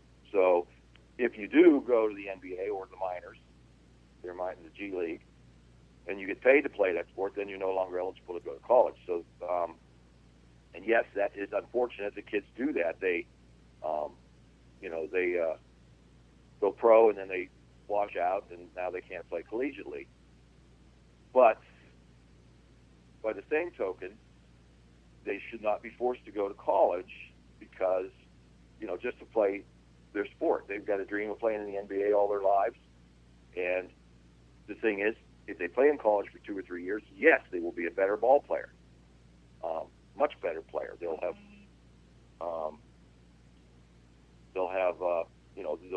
learn how to win, how to play as a team, all that good stuff that they don't learn in the AAU circuit. So that would be wonderful, but I don't think that the NBA has no obligation to help out the NCAA, and especially if they get a minor league system, then they won't. Speaking of the minor league system, we haven't heard yet officially, though unofficially through the New York Yankees having their announced teams for their now updated and brand new farm systems that everyone is doing, where you're now going to have low A, high A, double A, triple A, and then the major leagues instead of short season A ball and rookie ball has been kicked to the curb. It would appear that the New York Penn League is going to be disbanded in terms of being in minor league baseball. That obviously is bad news for those of us who love the Mahoning Valley Scrappers. Doug, is there any updated news on what we are going to see, whether it's professional baseball via independent league? Is it a college wood bat league? Are the Scrappers going to be now a short or not a short season, a low A team? Is there any update on what is going on the future of the Mahoning Valley Scrappers? I haven't seen anything. I've read a couple of general things about the minors in general, and I know was it the Appalachian League? Yes. Switched to a college wood bat league, or is being switched to it. They didn't do it on their own. And it's likely that the New York Penn, considering the size of the communities in the league and all that kind of stuff, would do that. Now, because the Scrappers are so far to the west of the New York Penn League, they might have some options at Frontier League, Independent, some other ones too. But I understand the MLB's decision here. They are paying not a whole lot of money, but they're paying money to a bunch of kids to play baseball. You know, if you look at a Scrappers team on a given year, 30 guys, 3, 4, 5 are going to see the majors, and not all of them are going to be stars, those 4 or 5. So they're paying all these other guys to play just to have a place for the star players to play. And I understand they don't want to do that. And then the other argument they are making, the MLB, is that playing a game in Niles on Friday or whatever night, and then riding a bus for 4 hours to Pittsfield, Massachusetts, or Albany, or wherever it is not conducive to developing a Major League Baseball player. They would rather have them not have to travel as much and all that kind of stuff. So, and then the other thing is they need they want the facilities, training facilities at the stadiums beefed up.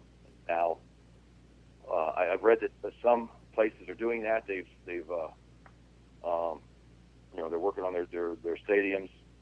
And mostly it's the training facilities, the weight rooms and all that kind of stuff. And but the travel thing you can't do much about. No, there's nothing you can do about that. And that's the thing is that is also the lure, the great part about minor league baseball is that little small town teams and all that stuff, and how the communities embrace them.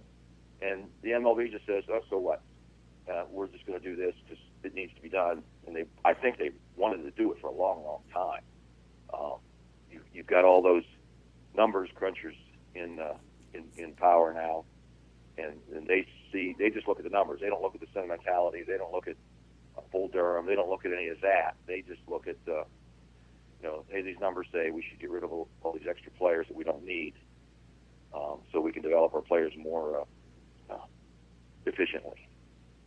Yeah, but by doing that, you're not going to be doing anything efficiently, because if we're simply going by, this kid this kid could be a major leaguer. Well, all of them could be major leaguers. It's a bizarre way of looking at things, but given the fact that this commissioner is anything but normal, bizarre is right up his alley.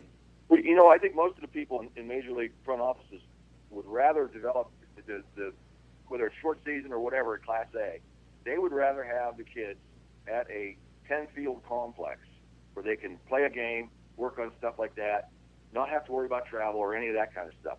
They prefer that. That is a preferred situation for them to train these players rather than getting on a bus and going travel somewhere else. They don't care about the attendance. It doesn't affect them bottom line, or if it does affect them bottom line, then not paying the players is makes up for that. It's just a different attitude in the front office of Major League Baseball and most of the teams, and it's an attitude of what is the most efficient way to do it, money-wise and time-wise, and all that kind of stuff. Yeah, it's different, and unfortunately, the small towns that have lost their minor league baseball team are going to be the ones that suffer. And looking at the bigger picture of trying to attract people to a sport that is becoming the victim of very old fans, they're going about it in a very unusual way, and what I would consider to be a very dangerous way. Doug, always a pleasure, sir. Look forward to catching up with you next week. All right, take care. You got it. Doug Chapin, the Tribune Chronicle and Vindicator sports editor. Look, I know a thing or two about the aspect of minor league baseball, and I understand to a degree what Major League Baseball is trying to do. I understand to a degree that, okay, we're not interested in on a 25-man roster, 3 kids get to the major leagues. We're not interested in the 22 guys that are never going to see the light of day in Major League Baseball. We're only interested in the 3 guys. Okay, understand that. But you also have to understand that if you're taking those kids and that's it, you're not going to be fielding a team. You're not going to be giving these kids any growth at all. And the circumstances in which you're doing this, you're now basically telling communities like Niles, Ohio, the home of the Mahoning Valley Scrappers, Williamsport, and some of the other minor league cities that have had minor league franchises for a long period of time. Oh, by the way, you're irrelevant in all of this. That's not exactly a great way to grow a sport that is in desperate need of fans. And I'm not talking old fans. I'm talking about the new kids. This is definitely not a way of doing it. And it's tough. It's real tough. And unfortunately, again, we've not heard a word from anyone involving the Mahoning Valley Scrappers. But we were told indirectly in the way the Yankees had their farm system made out. One of their teams in the farm system comes from the New York Penn League that was promoted. By and large, though, it was understood that the short season A teams and the rookie teams would all be eliminated, and there would be some teams from low A, high A, and double A that would be eliminated based upon the fact that they don't have the right facilities. Those teams have not been officially announced because very few major league teams have officially named their brand new farm system teams. There are some independent league teams that are now going to be in minor league baseball. The whole thing's a mess. The whole thing is an absolute mess. And I feel bad for those who are in minor league baseball, who are in franchises that, frankly, we don't know whether those teams are actually still in minor league baseball right now.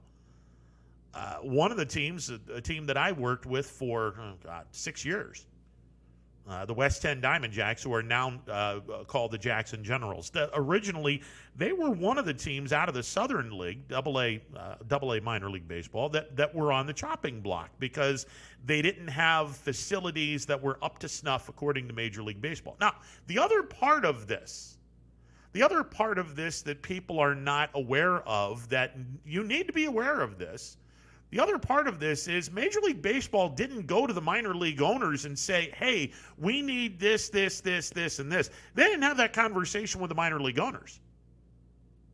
I know a handful of minor league owners that never got that information firsthand from their parent club. They never got that information. This was sprung out of nowhere from the commissioner of baseball. Oh, by the way, you guys need to do this, and really? Okay, well, our parent club didn't tell us this. Are you saying that we need this now, prior to the start of the season? And if we do, okay, what are you guys going to do? How are you going to chip in for some of this? The whole thing is a mess. It is an absolute mess.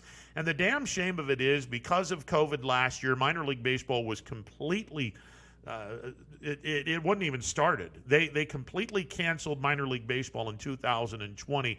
And the damn shame of it is, we didn't get a proper send-off to the Mahoning Valley Scrappers. There is a very good chance that there is no minor league baseball in our area. And we didn't get a chance to say goodbye to the Scrappers. Man, that sucks. I mean, that really, really sucks. One of the many reasons why this whole thing, what Major League Baseball has done, is it stinks to high heaven. It really does. All right, 330-886-0813. We're back in a bit. Stick around. It's storm season. I think we're under the gun for some heavy storms over the next couple of hours. And Storm Tracker 21 is ready. This is probably the one we're keeping a closer eye on. On air. And locally, we're going to have a lot of eyes on our area. Online. All right, let's talk high-risk futurecast and the timing of this weather. On social media and on our app. Rain will come and go tomorrow. There'll be some dry intervals. Stay ready with Storm Tracker 21. The severe weather threat now through around sunset this evening. Hi, I'm Colin Chupa. And I'm Kelsey Clem from K-Squared Marketing. Our boutique marketing firm specializes in media planning and buying, public relations, event marketing strategies, and strategic sponsorships. We can integrate our services with your existing game plan, or we can be your entire marketing team. Your goals, our game plan. Let's win together. Call K-Squared Marketing at 330-623-2730 or visit ksquared.marketing to learn more. Hi everyone, this is DJ Yoakley with Your Sports Network. We appreciate your support of YSN and welcome you to the YSN family. Our broadcast streams are brought to you live at no cost to you by sponsors that are local to this community. Without the vision and generosity of our sponsors and partners, we would not be able to bring this game to you today. So please support the great businesses and leaders that are making this game possible. And if you're a business in need of great advertising and sponsorship opportunities, feel free to head over to our site for more information on the right fit for you.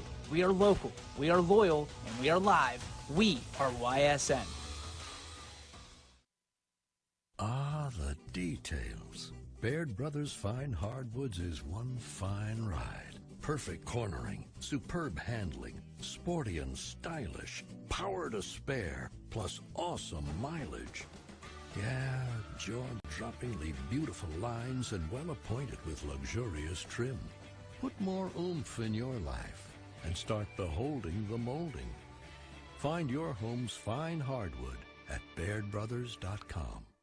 No matter what the weather, be prepared with a reliable, efficient Rude gas furnace or air conditioner from MP Vivo Heating and Air Conditioning. Call your energy-efficient expert, MP Vivo, today for a free estimate. Here at MP Vivo, we rely on Rude, and so should you. Welcome back to a Tuesday edition of Running Point presented by Greenwood Chevrolet on Mahoning Avenue in Austintown. All right, I was told by a local basketball official that the local basketball officiating association made it an option. They left it up to the officials whether they want to wear gloves or not. And there's also something that I don't know who invented this, but I think it's the coolest thing. I was sitting in on a basketball practice at Leetonia, and Coach Dennis pulls out this electronic device. He says, "Ron, you got to check this out." Kids are, they're practicing and whatnot. They're putting some shots up. He says, "You got to check this out." He pulls out this electronic device, pushes a button, and the whistle blows. I'm like, that's an electronic whistle. He goes, yeah. He says, this is the coolest thing I've ever seen in my life. So apparently electronic whistles could be provided by the officials as well. This is really cool. It's a very cool concept. But again, the officials, they're leaving it up to them as to whether or not they want to wear gloves and have the electronic whistles. All right, let's get back to the phone lines. Emmanuel, you're on the MP Vivo Heating and Air Conditioning Hotline. What's going on, brother? How you doing, my brother? I'm good, man. You know, I was listening to you, about what people are thankful for. But first, I'm going to say a word you don't hear me say too often. You've been knowing me a long time. Can I tell you what I'm envious of? Yeah, go ahead. I'm envious of your guest you're going to have on at 2 o'clock. I would love to be a fly on the wall in the room when they're putting together a game plan and find out just who that mad evil genius is that's putting together that playbook. That playbook, I'll give $1,000 for it. They had the best compliment I've ever heard about another team when they was in the semifinals. One of the announcers said from the other team said they're trying to out Springfield. I mean, whatever. It's a combination between Kansas City and Minner. I don't know where the actual technology, the terminology, and the way they run this, the system that they have. I believe it's going to catch on and more teams are going to use it. What do you think? It all depends on how good of a quarterback you have. I mean, I think that it's pretty safe to say that when you have a quarterback the caliber of a Bo Brungard, you can certainly run a high-profile type of offense. But unfortunately, if you don't have a really, really good quarterback, I just don't think that you can run a high-profile, really good type of an offense. You have to have the quarterback to do that. Otherwise, well, Springfield doesn't have that problem. They have a 3-year starter coming back next year. Absolutely, yeah. But absolutely. It's just, and like people don't talk about stopping Springfield. They talk about outscoring them.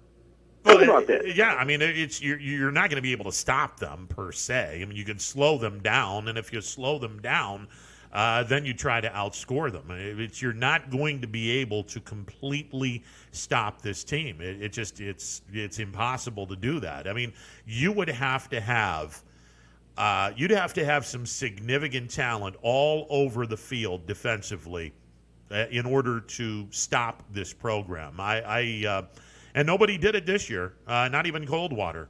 You have basically had to beat them in the track meets, and this is where you give Coldwater some credit. They had the talent to go in a track meet, and unfortunately for our area, they had one more play than Springfield did, and that was the difference.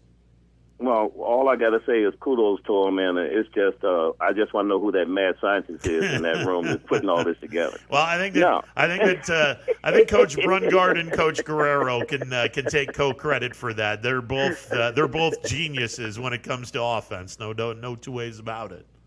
Okay, now I'm totally blessed, and I'm really a lucky guy, and I've told you. Ever since I've known you, I've never had a good idea. Everything I know, someone has taught me.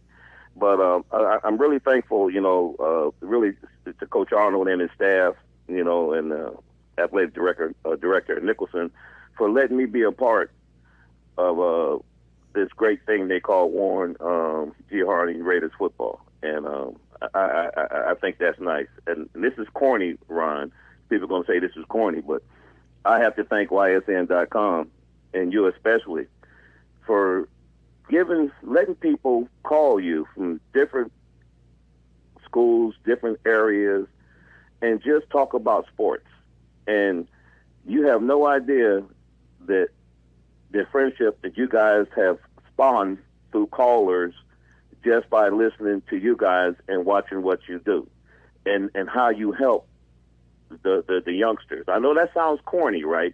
But I'm really thankful, and you won't say it, but I will. There's a lot of areas that don't spend as much time on the kids as you guys do, and I'm really thankful for that. Well, we appreciate that, and it's hopefully the more the merrier. Hopefully, a bunch of teams that aren't signed up for us from the area, that hopefully we get them on board. Hopefully we branch out and get some more schools on board.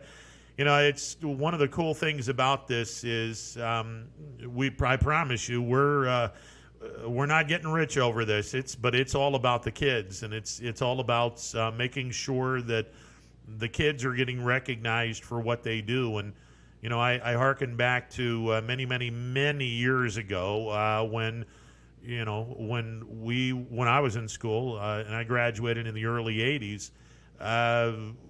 The only time we would ever be on the radio is if we were playing a huge game, or if we were a leftover on a tournament doubleheader.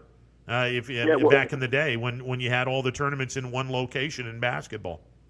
Well, this is the last thing, Ron. Then I'm gonna get off, right?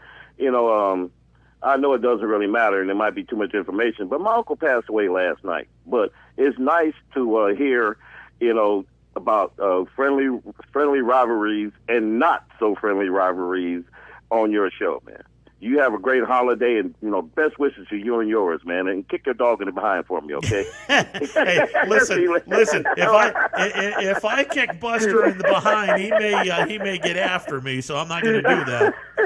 Well, we know you run a 12-20, not 40-yard dash 20. I got the audio, man. You have a nice holiday. Man, thanks for making me laugh, man. Later. Appreciate it. 330-886-0813. I am now officially timed on a sundial, not a stopwatch. It's now officially a sundial.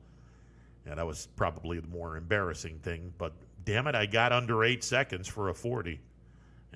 I had some visions of grandeur, but I got under 8 seconds for a 40. Albeit I damn near had a stroke while doing it, but I got under 8 seconds. All right, 330-886-0813, the MP Vivo Heating and Air Conditioning Hotline, open for business. From a sports perspective, here we are 2 days out from celebrating what I consider to be one of my favorite holidays. It's definitely up there. Christmas is my favorite, and it's not because of the toys and the gifts and all that other stuff. It just gives me an excuse to hang out with friends, family, and make some cookies. Oh yeah, pizzelles and all the other good Christmas cookies. Now, hopefully, we won't gain much weight in the Christmas holiday season. Hopefully, the weight will be under control. But, it gives me an excuse to make some pizzelles and all the other tasty stuff that goes with the holidays. Thanksgiving is right up there. And unfortunately, this is going to be one of those years where, because of the circumstances that we're in, the table's not going to be nearly as full. And it is what it is. Celebrate with those that you celebrate with and stay safe, and that's all we're asking for. But 2 days out from Thanksgiving, we're asking you, the fans, to call in on the MP Vivo Heating and Air Conditioning Hotline, 330-886-0813, and give me a clue what you're thankful for from a sports perspective. From a sports perspective, could be locally, could be regionally, could be nationally. What are you thankful for from a sports perspective? Hit me up on the MP Vivo Heating and Air Conditioning Hotline, 330-886-0813. Again, answered the question that I had. Kind of answered. One of the officials reached out to me. One of the basketball officials have reached out to me and told me that the local basketball association has made it an option, left up to the officials, whether they want to wear gloves and also whether they want to have the mask on and use an electronic whistle. And if you've never seen these electronic whistles, again, I was privy to going to a Latonia practice, and Coach Dennis pulls out this contraption and he says, "You got to check this out." And he pushes a button, and it's a whistle. The regular whistle that you would hear from a coach. So I thought it was pretty cool. So apparently the officials, they're leaving it up to the officials whether or not they want to wear gloves and whether or not they want to keep their mask on. And if they do keep a mask on, then they have the electronic whistle where you push a button, the whistle is blown. So it's up to the officials. It is not a mandate one way or the other from the local basketball officiating association. All right, 330-886-0813, the MP Vivo Heating and Air Conditioning Hotline, open for business. Made mention at the top of the broadcast, I broadcast the Crestview Springfield game last night, girls basketball. Crestview a winner last night. What was it, 45 to 37. Crestview was a winner last night over Springfield. Krista Perry scored 21 points, hauled down, I believe, 10 rebounds, blocked 3 shots in the Rebels' victory. But one of the things that I thought was really cool is the fact they had their senior night, first game of the year. Instead of waiting until the last game of the year, last home game of the year, or one of the last home games, they decided to get it out of the way immediately. And I think one of the reasons why is the fact that, I hate to say it, but again, we may not have a complete basketball season. We may not have a complete winter sports season. And, Doug Chapin brought this up. Wrestling, the swimming and diving, bowling. Now, not everyone has a bowling program or a swimming and diving program or even a wrestling program. But for those that do, it's going to be tough to sit back and say, okay, well, we have to arbitrarily cancel wrestling, but everyone else is good. You're not going to be able to do that. It would send just a horrible, horrible message if you did do that. And there are some schools, unfortunately, that are shut down through January. And I think the OHSAA, and look, we've had some issues with the OHSAA, but I think that the OHSAA, first of all, they handled the football situation very well. Moving the situation, moving the tournament from Franklin County, where the county was in purple, and at the last minute they got a hold of the folks in Massillon, and Dana Balish told us that, okay, Massillon basically said, look, you guys are going to be at the Fortress Obets. If you run into any problems, we can handle the situation. Massillon reached out to the OHSAA when that decision was originally made. So it was a no-brainer. When the problems came up in Franklin County going into purple, they reached out to Massillon. And the folks at Massillon did a great job of running it without a hitch. They did a great job. And the OHSAA did a great job of thinking on their feet, thinking outside the box. Okay, we had this backup plan. Let's use the backup plan. Okay, there you go. The other thing that I can appreciate, the OHSAA is not mandating anything. They're simply saying this is not affecting everyone the same way. In other words, there could be a county in northwestern Ohio that is not getting affected nearly as much as a county in northeastern Ohio. So we're going to let you, the school, determine when you want to play, if you can play, and go from there. I think it's the right call.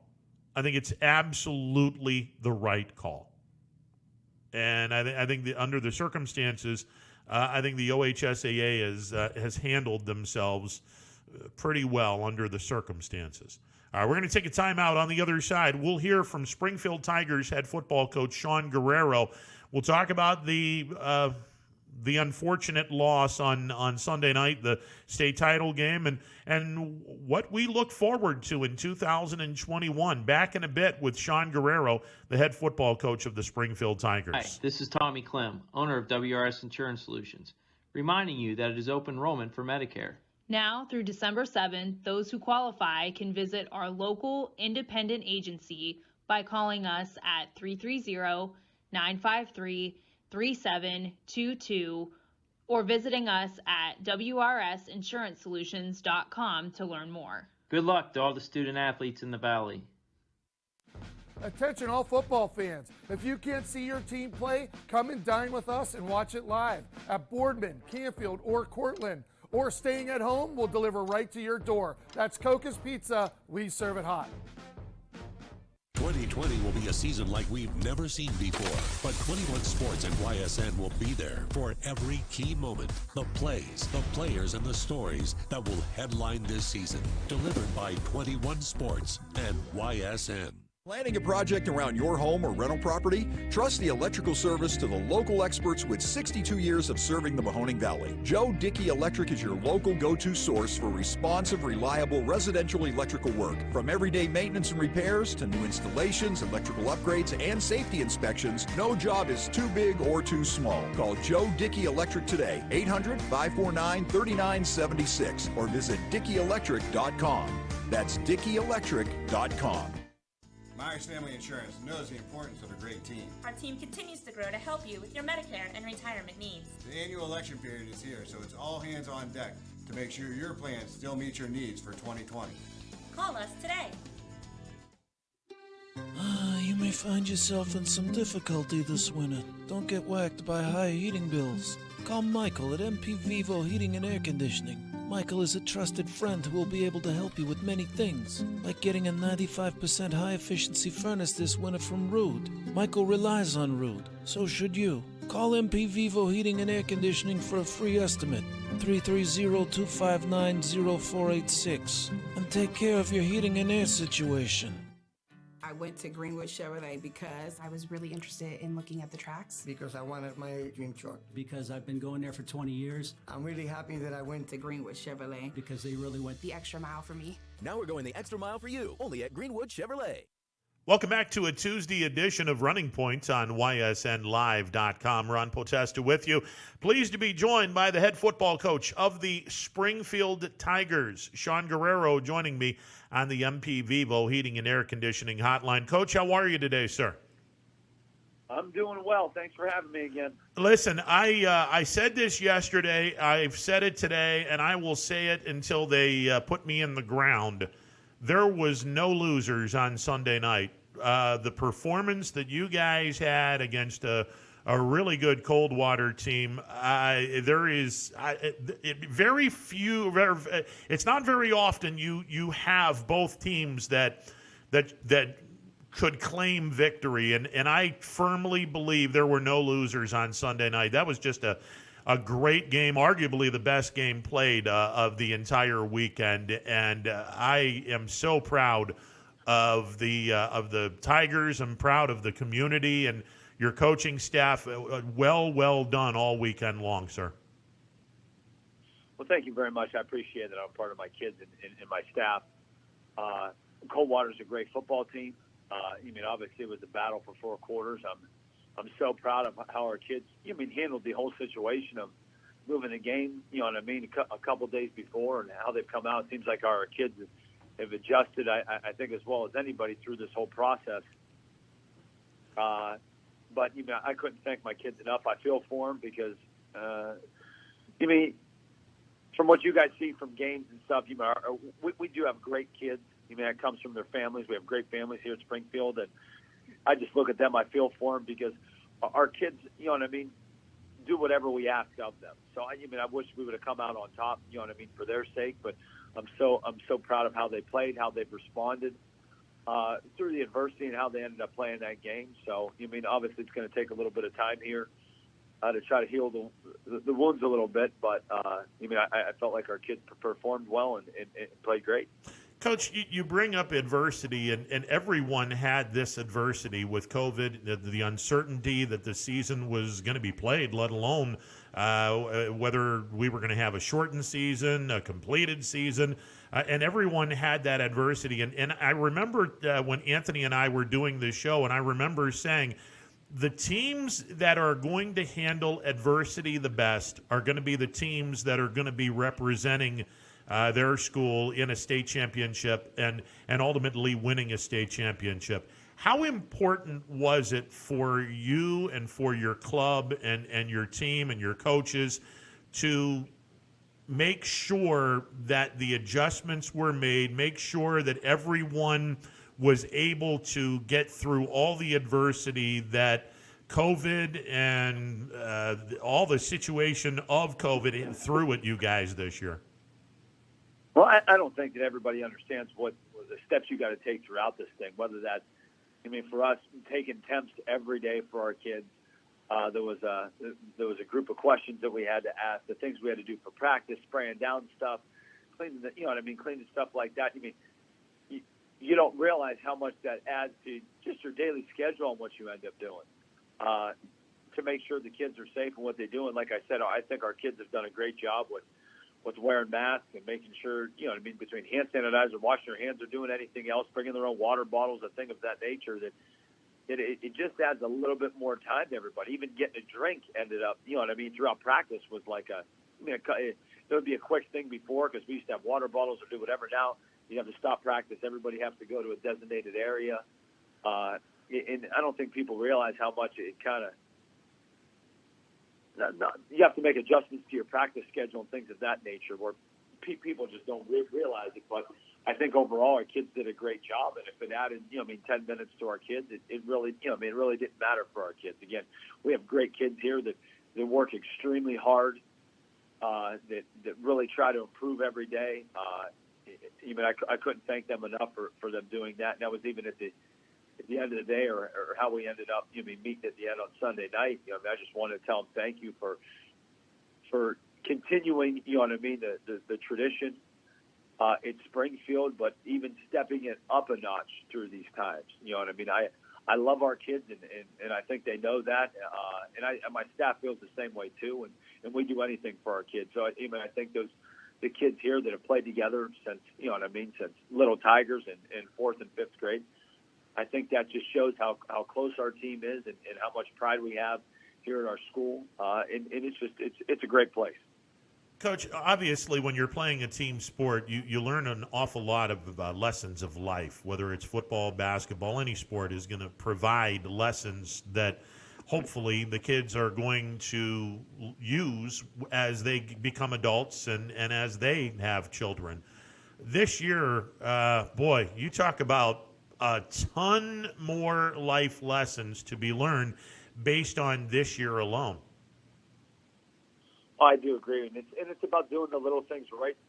For you to be successful. Obviously, like I said, it's going to be some time, and I know everybody in our community wanted us to win and see that. But I got a text from one of my players last night. He just said thank you. For the past 4 years, and it's helped him become the man that he's become between the staff and sort of that. And that's the kind of things that you kind of got to sit back and think about, because losing a game won't be the most important thing. I know right now it seems hard to him, but it kind of brings you into perspective about things, because a lot of these kids are going to be very successful because they have a great work ethic. The leadership values have started to build and show with these kids. And for me, that's it. To build a program and do these things, I want the kids to be able to graduate college or go to a school and become a trade and be successful and be a positive impact on our community or the community that they live in. So I kind of think of that as a head coach, to just making sure the kids are taking or making the right steps into being a productive, person in life in general. So, those are the blessings that I count every day. And our kids know. I told them this too. Throughout this whole pandemic, the only time I felt somewhat normal is when we're on the field with the kids, when we're practicing and we're, you're doing those type of things, where to me it felt normal. So the kids know how my staff and myself feel about them, but you just count your blessings every day that you get to come to work with a great group of young men that continually, try to raise the expectation of being a Springfield Tiger. I ran out of adjectives halfway through the second quarter describing your incredibly talented quarterback, Bo Brungard, and I was particularly pleased after the game when he sat back and he did not he mentioned the two most important things. He obviously gave God all the glory, which is phenomenal, and then he said the offensive line, without them, I'm nothing. And boy, what a performance. 20 carries, 261 yards, found the end zone 4 times on the ground, threw for a touchdown. He was doing everything he possibly could to will this team to a victory, and he got a lot of help from those 5 big uglies in front of him. Well, those kids play great, and that's and when you end up thinking about through the success that we've had, it becomes from the people up front. I think Bo was 100% correct in saying that because, I think I said this a couple weeks ago with you. Those guys up front, it's not like they get to go play catch at, in practice and stuff. Those guys bang every day, and what a great group of kids that we have from the seniors of having Brady Brungard, Michael Wagner, Colson Cortez, those three starters. Alex Bo Usman, a kid who's contributed, throughout. He's been in and out of that lineup. But those kids right there do a great job of leadership. And again, when you talk about practice, and especially for this long and going through this, it's the grind of it because those kids really don't get a day off because of the technique and what we have to do at practice. So, those guys up front are a great group. And again, two of them were first-year starters for us between Michael and Colson. So it's about, you talk about building the program and trying to get those guys to learn the system and be productive. Those guys have been a part of it and done a great job this year stepping up and, like I said, raising that expectation. But, Bo's a smart football player, too, and he knows who to thank and he knows what goes on. So, Bo's an extremely great athlete. He's very blessed. And those guys up front, do a lot of that dirty work. I got to imagine you're going to be really busy as a football coach with the college coaches that are going to be approaching you, not only for Bo, but for a number of other kids, because you've got some insanely talented underclassmen that are going to be coming back in 2021, and we'll get to that in a little bit. I can only imagine how busy you're going to be and your coaching staff is going to be with all the calls that you could be receiving from various college coaches to talk about not just Bo Brungard, but some of the other underclassmen.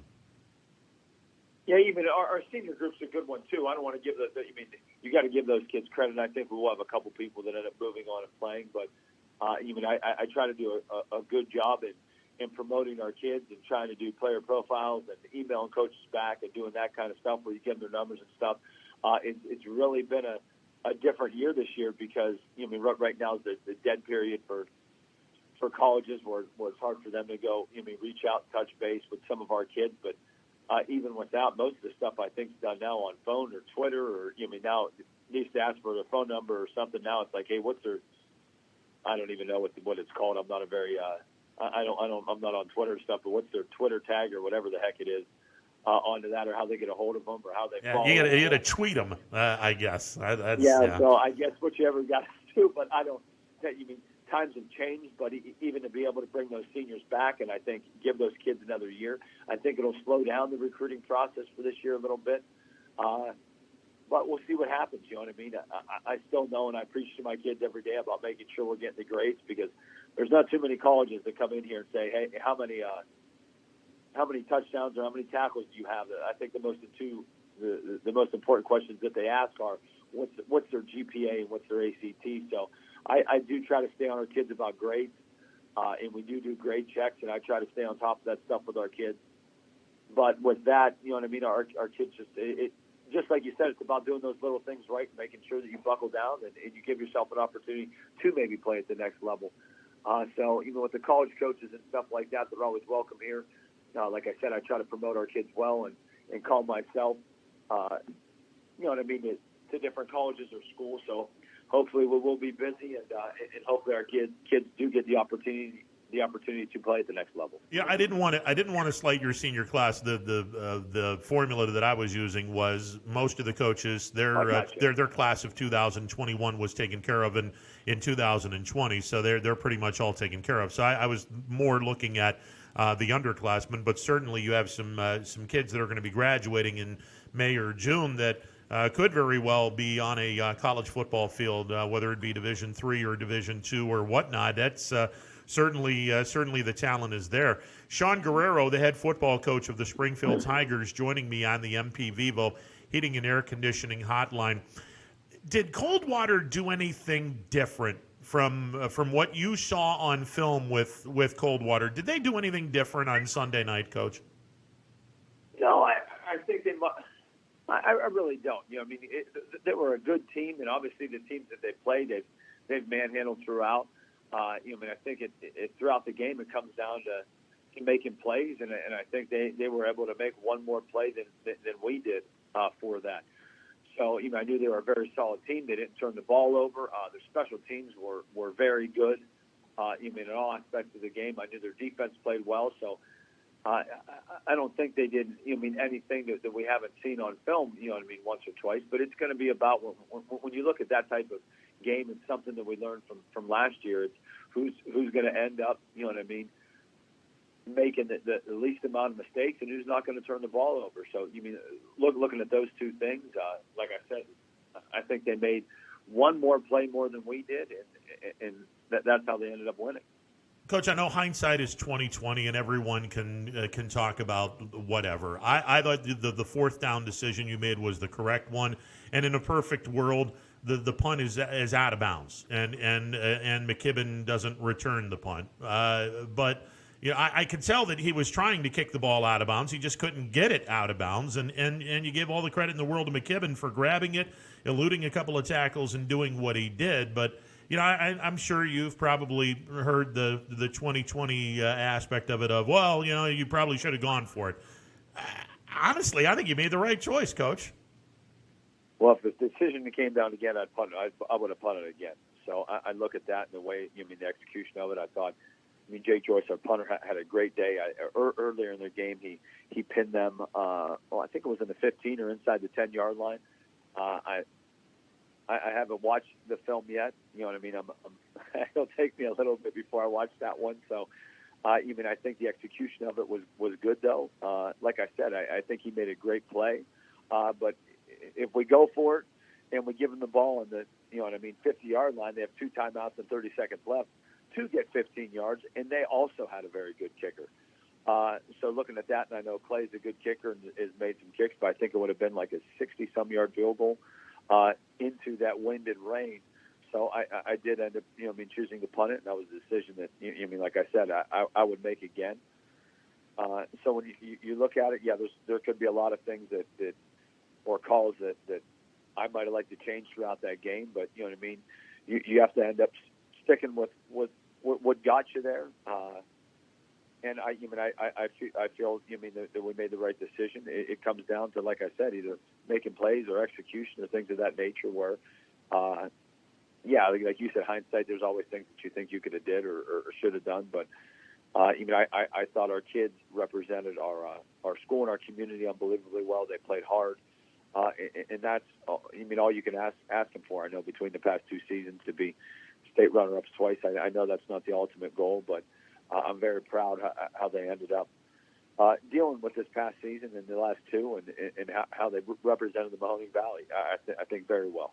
Coach, before we let you go, you made mention your team has gone to the state championship game 2 times, back-to-back seasons. Only one other public school in our area has done that. Warren Western Reserve in the first 2 years of the OHSAA playoffs, 1972 and 1973. There's challenges for this team next year. You have an incredible senior class, kids that have had the experience. Some of them have had the experience of being in both of the championship games. Some of them will have only played in one of the championship games. But there's no question there is plenty of talent that is coming back in the Tiger uniform. I don't think you're going to have to motivate any of these kids or to challenge them to get back to a championship. But I'm sure the off season is going to be one that is going to be filled with energy when you guys get your weightlifting program together this off season. Well, I think so. Like I said, I think we have a good group of kids coming back. With that, I think these seniors have done a great job to kind of laying the groundwork for our kids on top of, I guess, how to handle some success with that. So obviously we're not happy with the result of it, but we got to find a way to get there again and to win one. So I look at the things or the challenges that we have, in front of us, and I think our kids will be able to handle it and move on. And obviously we got to get one play better than we did last year. Well, Coach, two things. Number one, I hope that COVID is behind us and 2021 brings capacity crowds everywhere. And with that, maybe this is the football gods, small g, saying, we're not going to give you the opportunity to win a championship in front of just family. We're going to give you an opportunity to win a championship in front of everybody. And hopefully that is something that happens in 2021, Coach. Well, that sounds good to me, and obviously, like I said, that's the ultimate goal. So we're going to get back to work here in a little bit and try to get our players in the right situations and the right positions to make sure that we have a chance to do that. So we'll see what happens. Hey, happy Thanksgiving. Enjoy the off season, and I know you guys are going to be chomping at the bit to get it back started up again next summer, and best of luck to you, Sean. Ron, thank you very much. You have a Thanksgiving too, and again, thank you guys for doing what you do, for being being a part of YSN, and whether it's interviewing me or the kids or putting the games on TV, for just not having the crowds. And I thought you guys, the team, did an unbelievable job in promoting high school sports, and it's a lot of time, but I know what you guys do behind the scenes, so thank you guys. Hey, it's easy to promote a really good product, and it's easy to promote a product that deserves to be promoted because you guys handle your business very, very well. All the best to you, sir. Hey, thank you very much. Have a good Thanksgiving. You as well, sir. Sean Guerrero, head football coach of the Springfield Tigers, and I can only hope third time is a charm when we get the 2021 campaign going. Now, obviously, long way from there, and there's going to be more challenges. I mean, we probably are going to be talking as we get closer to football season. I mean, that's about 10 months away, but well, actually 9 months away. But as we get closer to football season, we'll definitely talk about the challenge that's this. You're going to have an extra round of playoffs. If you're not in the top four, you're going to have an extra round of playoffs because the OHSAA is now, next year will be the first year where the top 12 teams in each region go to the playoffs, and there will be an extra week of playoffs where 5 seed would be home against the 12, the 6 would be home against the 11, the 7 would be home against the 10 seed, the 8 seed would be home against the 9 seed, and then the top 4 teams would jump into the quarterfinals. So there's an extra round of playoffs for those seeded 5th through 12th. And maybe that affects a team. Maybe it doesn't affect a team. But there will be some challenges, some new challenges in 2021. And the one challenge for Springfield, not just to win a state championship, but to get back there. And let me repeat, there have only been 2 schools, public schools, in our area since the playoffs began in 1972. Only 2 public schools have ever gone back-to-back in a state championship. Warren Western Reserve in 1972 and 1973, and the Springfield Tigers 2019-2020. Springfield can become the only school to make 3, the only public school. Let me just make that clear. The only public school. There have been parochial schools that have made multiple trips in succession to the state championship game, but there has only been 2 public schools to do it 2 years in a row. Springfield can become the only public school to go to a state championship game 3 years in a row. And, well, we'll see if Springfield is up to the challenge, but that is down the road a ways when we reconvene for the 2021 high school football season. I don't know, July, early August, when 2-a-days begin. I will take a time out, be back with more. It is a Tuesday edition of Running Point presented by Greenwood Chevrolet on Mahoning Avenue in Austintown. Back in a bit. Baird Brothers remains your source for fine hardwood products. For the time being, we're open for customer pickup only on weekdays, 9 a.m. to 4 p.m., and Saturday from 9 a.m. till noon. Place your order online at BairdBrothers.com. Baird Brothers, for the place you love. Quality, customer service, and integrity. Those are the 4 words that have driven our success since 1957 at Joe Dickey Electric. Joe Dickey Electric is one Mahoning Valley landmark business that stays current with the requirements of our customers. Family owned and managed, we are an electrical contractor and energy solutions provider. Every member of our team adds to his or her skill set through ongoing training. residential, commercial, industrial, automotive, and more. We keep ahead of the needs of our customers with a fleet of more than 50 vehicles and 24/7 emergency service, so you're never left in the dark. The 4M Company, being an architect and construction manager for over 40 years, has had the opportunity to use many different electrical businesses for our projects. The depth, quality, and knowledge and attention to detail displayed by Dickey Electric makes them stand out above all the rest. For state-of-the-art expertise and a timeless commitment to our customers, contact Joe Dickey Electric. We are everything electrical.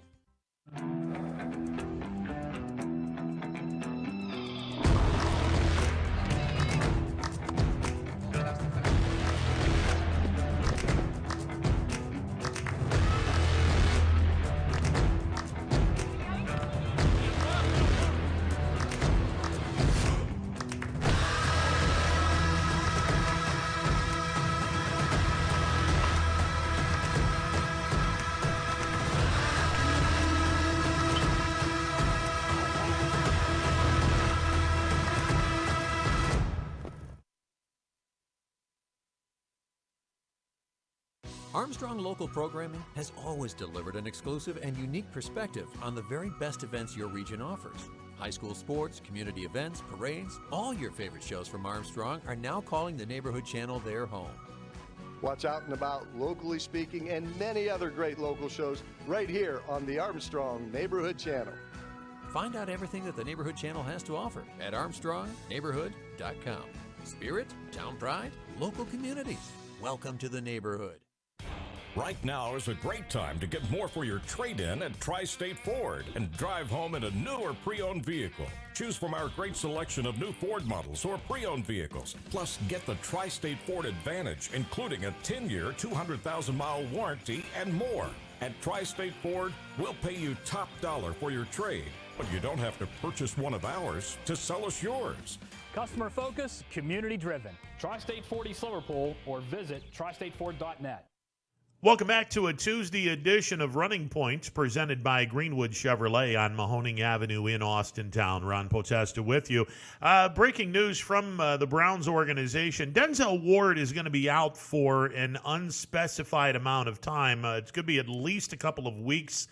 He has a calf strain, so Denzel Ward is out for at least this Sunday when the Browns go to Jacksonville to take on the Jacksonville Jaguars. And possibly next Sunday when the Browns go to Nashville as they take on the Tennessee Titans. By the way, substantial whispers going around that particular game, Browns-Titans, could be flexed, where you could be seeing them on Sunday Night Football, possibly a 4:25 Sunday afternoon game instead of the 1 o'clock starts. And that kind of is what happens when you have a team that is now a playoff contender. Playoffs? Yeah, the Browns. Playoffs. Wow. Who'd have saw this one coming? And it'll be interesting. It'll be interesting to see what happens. I would caution some people on something, though, with the Browns. There's a lot of people that are believing that, well, this defense might have turned the corner. I mean, they've looked pretty good, the last couple of games. Let me, and I don't want to put wet blanket on a 7-3 campaign, because I think what the Browns have done. If you remember when I was over at Clear Channel doing sports wrap in 2018 when this team was not having a very good year. Well, actually, it was 2017 was the winless year. 2018 they wound up winning 6 or 7 games, and I made mention 2019 might be a step back. And when you looked at the tough schedule, first 7 games of the year, there was a really good chance that it was going to be a step back. But 2020 could be a year in which the Browns go to the playoffs. I mentioned that 2 or 3 years earlier. And it's becoming more and more apparent that this team could very well be a postseason team. The last 6 games of the schedule, very winnable games. At Jacksonville, certainly they could win that game. at Tennessee, Baltimore at home, at the Giants, at the Jets, Steelers at home. Certainly at least 3 of these games I think the Browns should win, so that would put them up to 10.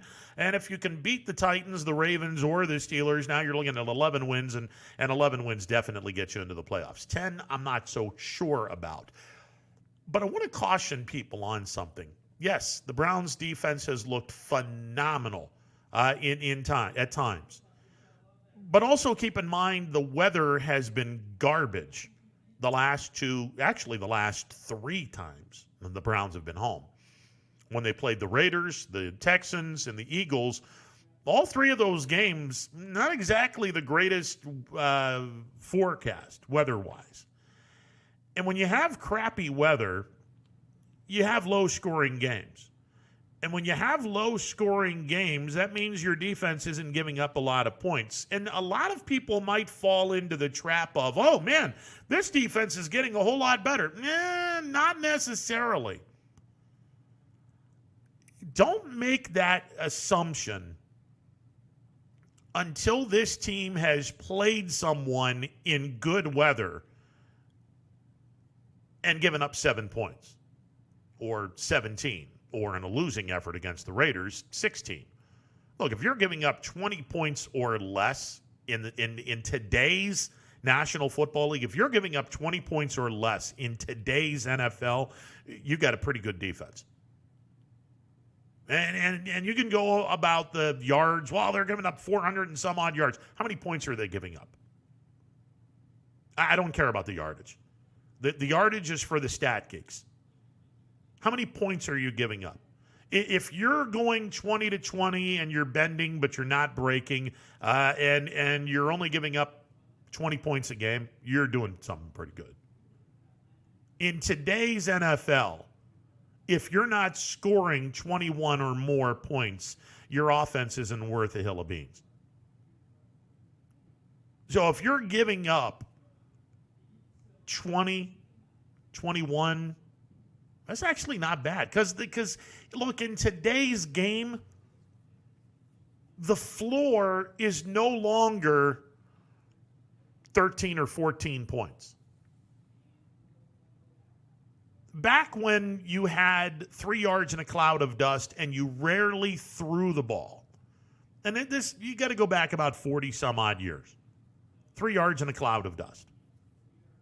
If you were able to put up 20 points in a game back then, you win more than you lose. And you were expected to win more than you lose.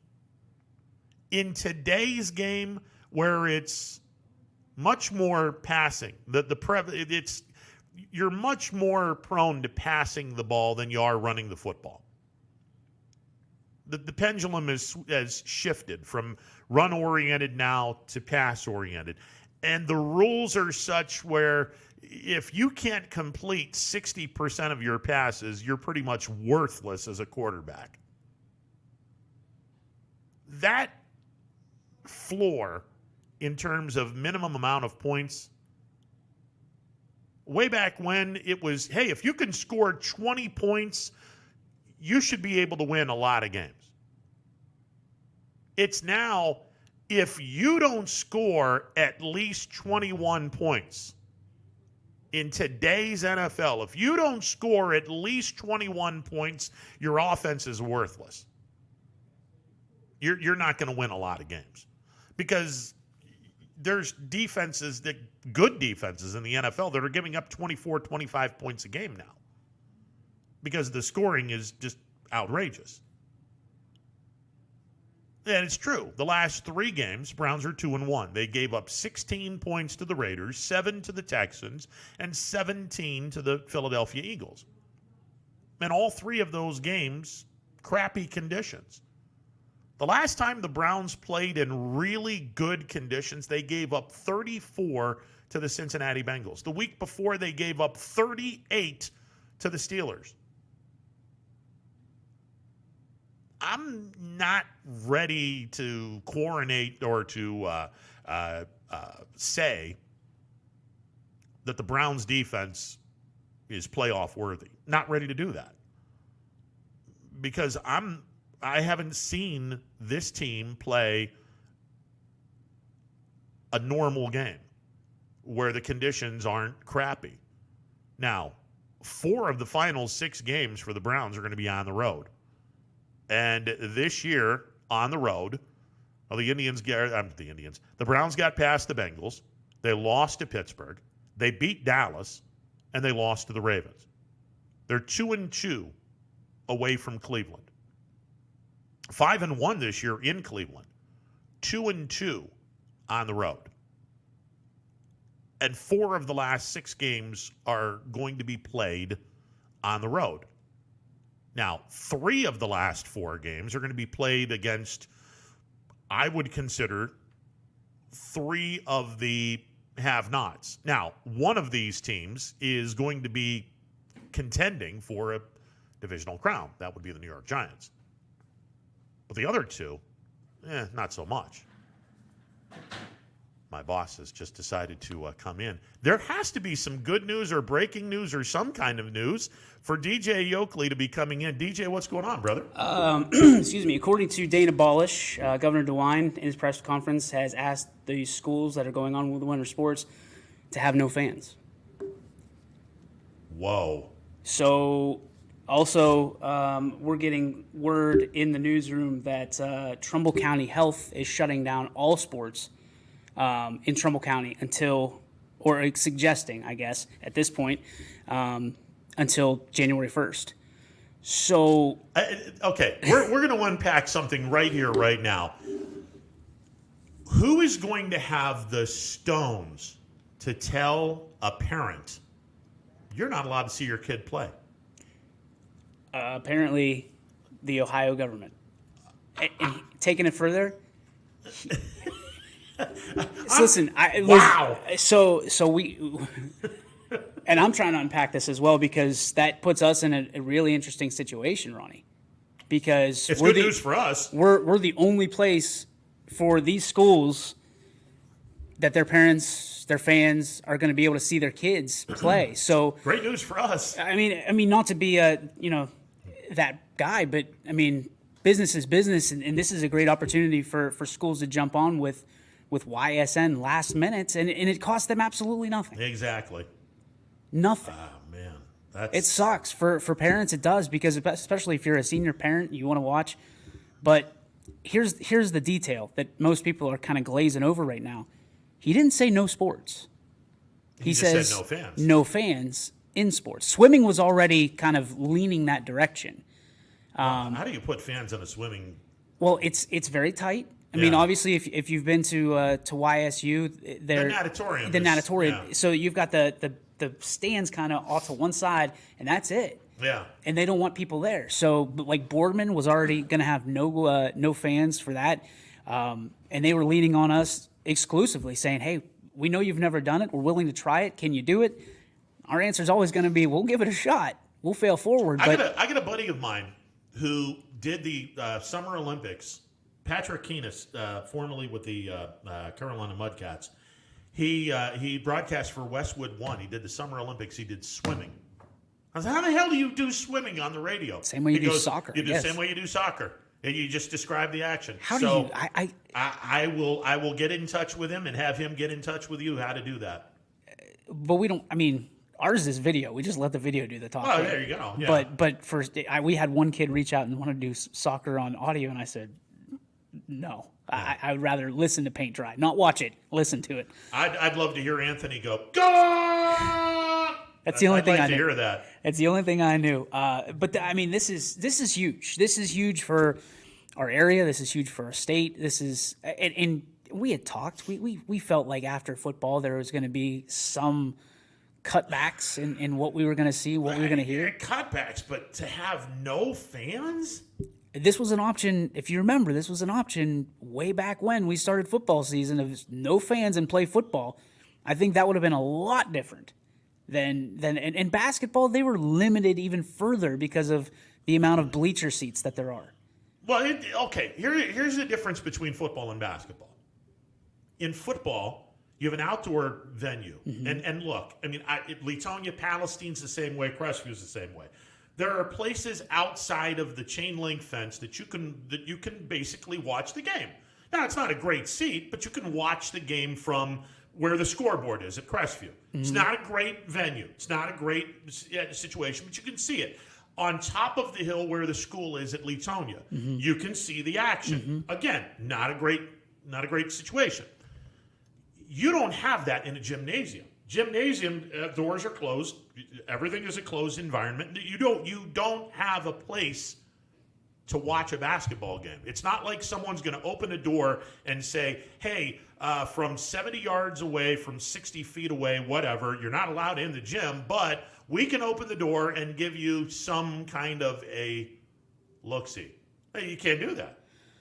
No, and keep in mind that during football season, everything was based on the number of seating, the seating capacity, and they're still doing that with basketball. Up until now, it's how many seats do you have, and it's 15% of that, and now they're suggesting nobody. If you're going to move on with winter sports, it's going to be done with nobody in attendance. And from a streaming perspective, we had just burst the bubble. Like, the streaming perspective is now completely front row. The only spot you can get these games, if and when they continue, is going to be with streaming sources like YSN. And 3 years ago, listen, everybody, I just got off the phone with a guy that says, you're sitting in the catbird seat. Yeah. And we didn't do this because of COVID. We did this because there was a need. Yeah, exactly. That's what people need to understand. We're not trying to take advantage of a situation. This is a situation that was put on us with everybody else. Like, situation for Thanksgiving. I heard you talking about it earlier, Ronnie. My Thanksgiving plans got canceled with my aunt. My other Thanksgiving with my wife's parents, they're all saying, shields up, Captain. That's it. Because we, as important as Thanksgiving is to us and family, I'd rather spend, and I've seen it all around, I'd rather spend Thanksgiving alone with my immediate family than Christmas in an ICU. And people need to realize that this is real. This coronavirus has been around since, what? March at the front lines. It's not going anywhere until we do something about it. And we just haven't. No fans. No fans. And that's coming from Governor DeWine. Good God. That's and wow. it's not a situation where we're extremely happy for the parents or obviously the student athletes, but in our situation, it's humbling for us, because now you look at all these 50-some schools on the wall that say, hey, we believed in you. Now it's your time to shine. You saw what we did in football. We're going to be busy. Level up. We're going to be busy. Level up. Holy Toledo. So get your broadcasting boots on, buddy. Well, like I said, what Crestview did last night when and now, as it turns out, it was a genius move by everyone at Crestview. They did senior night last night. First game of the year. First time I've ever seen. Okay, we're going to do senior night because we have no idea whether we're going to be playing another game. Boy, you talk about foreshadowing. Now, how do you do senior night? You don't have anybody in the stands. Do you bring someone out prior to a game and do it in the school cafeteria and then tell the kids, all right, go in the gym and play the game. Parents, get the hell out of here because you're not allowed to come in and watch your kid play. Well, here's what I'm also going to say is if we're the only way in, we need some announcers. We're going to need some announcers. You got that right. So if you're looking to for a way into the game, we're looking for a team of 2 people to announce these games. Otherwise, usually for the announcers we have, I mean, we're one of the only tickets into the game right now. And that's it. So you think about that. If you're looking to write or you're looking to be part of the YSN team and see some basketball this year, if you're a parent, if you're a brother or a sister or whatever, and you've had aspirations and you want to get on the microphone and you want to help out and see the game and do some announcing for us, you're allowed to be a homer. That's the beautiful thing about what we do. You're allowed to be a homer. So we're not asking you to do too much, but this is breaking news, Ryan. I apologize for barging in, but this is the game changer of all game changers. And I will pose this question again. Who's going to have the stones to turn away a kid's parents from watching their kid play basketball? I'm going to be very surprised if it's being suggested, which is, and this is just my personal opinion, that's why we always do the opinions are expressed Yes, through those. sir. Okay. Governor DeWine makes a very nice habit of suggesting things instead of having the Stones to say, this is how it's going to be. So he's suggesting this. So, in other words, if people want to have fans in the stands, hey, he's suggesting it. He's not mandating it. So you can get around this by saying, well, we're going to have fans in the stands anyway, and the hell with what Governor DeWine has said. Having said that, I cannot see very many schools doing that because a suggestion by the person who runs this entire state is pretty much code for you best do this. Well, and it's officially coming from Dana, and that's at Dana Ballish 21, I believe, on Twitter, and you can look up at 21 WFMJ Sports as well on Twitter. Governor DeWine asking those schools to go on with winter sports to do it without fans. So he's asking, which of course is a form of suggesting, which of course is a form of wink, wink, you better do it. So hats off to Dana for, kind of leading the way on the entire front today. I got a call from Dana earlier with some other stuff, some other news that potentially is going to come out. But this was the big one. That has been updated as of a couple of minutes ago. Now it is winter sports to be fanless until January 1st, where it will be reevaluated. So that would be the entire month of December with no fans. So the other night we had about 9,000 people listening to our Springfield broadcast across a couple of venues, of obviously ysnlive.com and then our Facebook page. So I'm going to this is the advertiser guy in me. This is the business owner.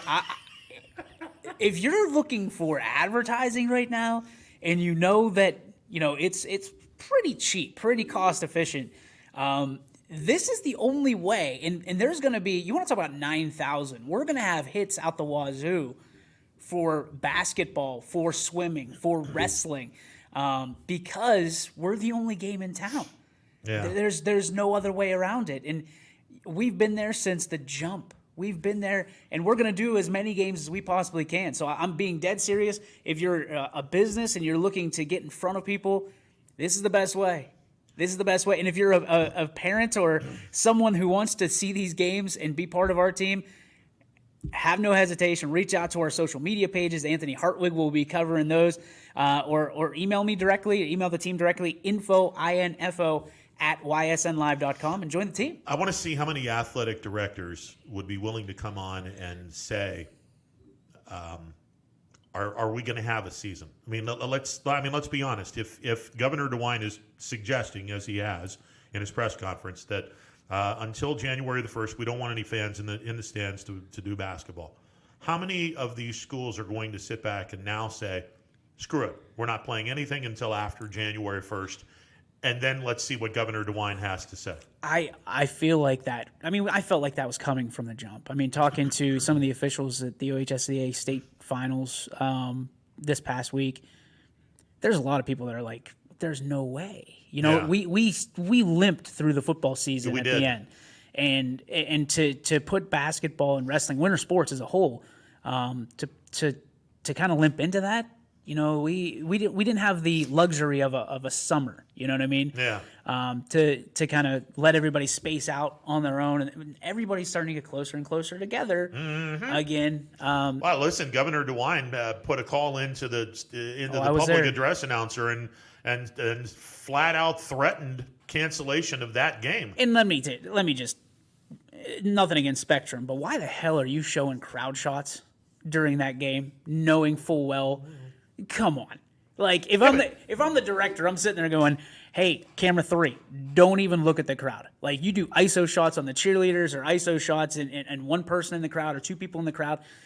But we're sitting there during the JFK game, and we had the over PA announcer say it, and then the athletic director or the principal or someone, an official from New Bremen, had to come down and say, if you want this game to continue, you need to spread out. Yeah. And all of us in the booth kind of looked around and we're like, oh boy. And I got this vision of DeWine watching the television, watching this state championship game, because he's a sports fan.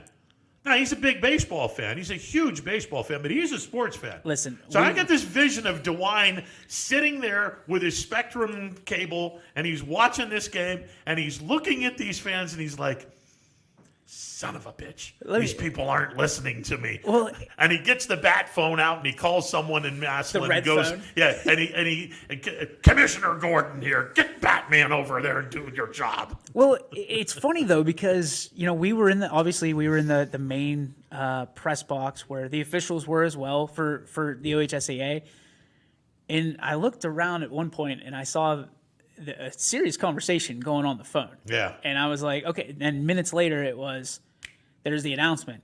And then 20 minutes later, something like that, same kind of look. And it was, okay. Yep, we're on it.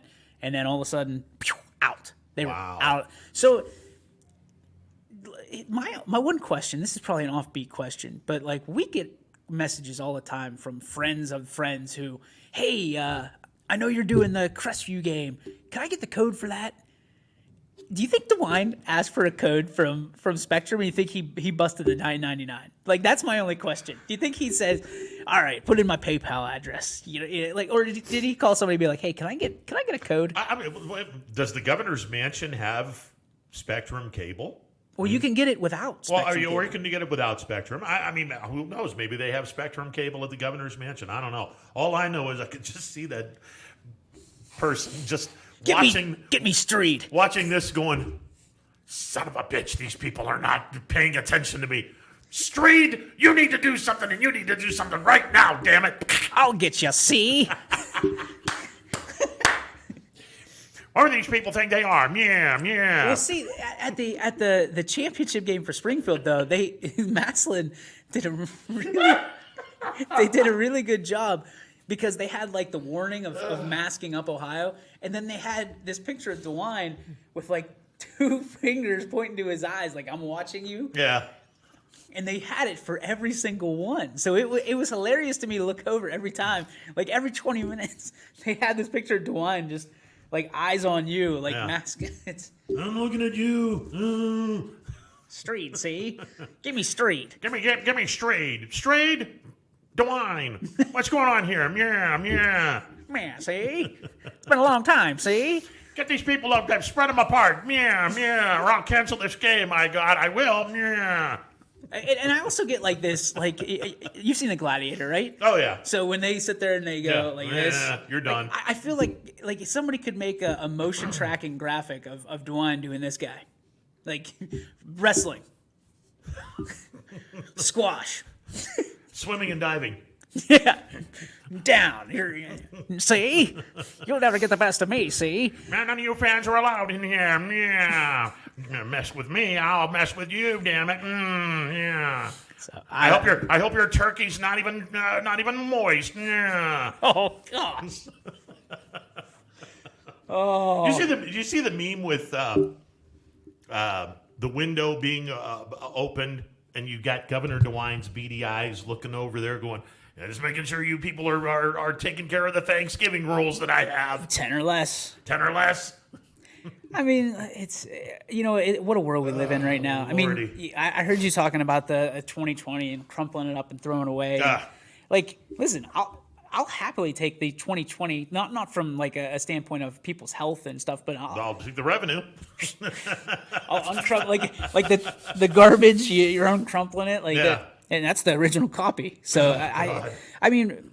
Really, it really has put us on a springboard, and not that I'm trying to brag about it, but man, we did a lot of games in football, and I didn't really have a chance to breathe. A lot of us didn't have a chance to breathe until Sunday night, and then and then we're back at it again on Monday. My goodness, yeah, it is just nuts. So again, the breaking news per Dana Balish from TV 21.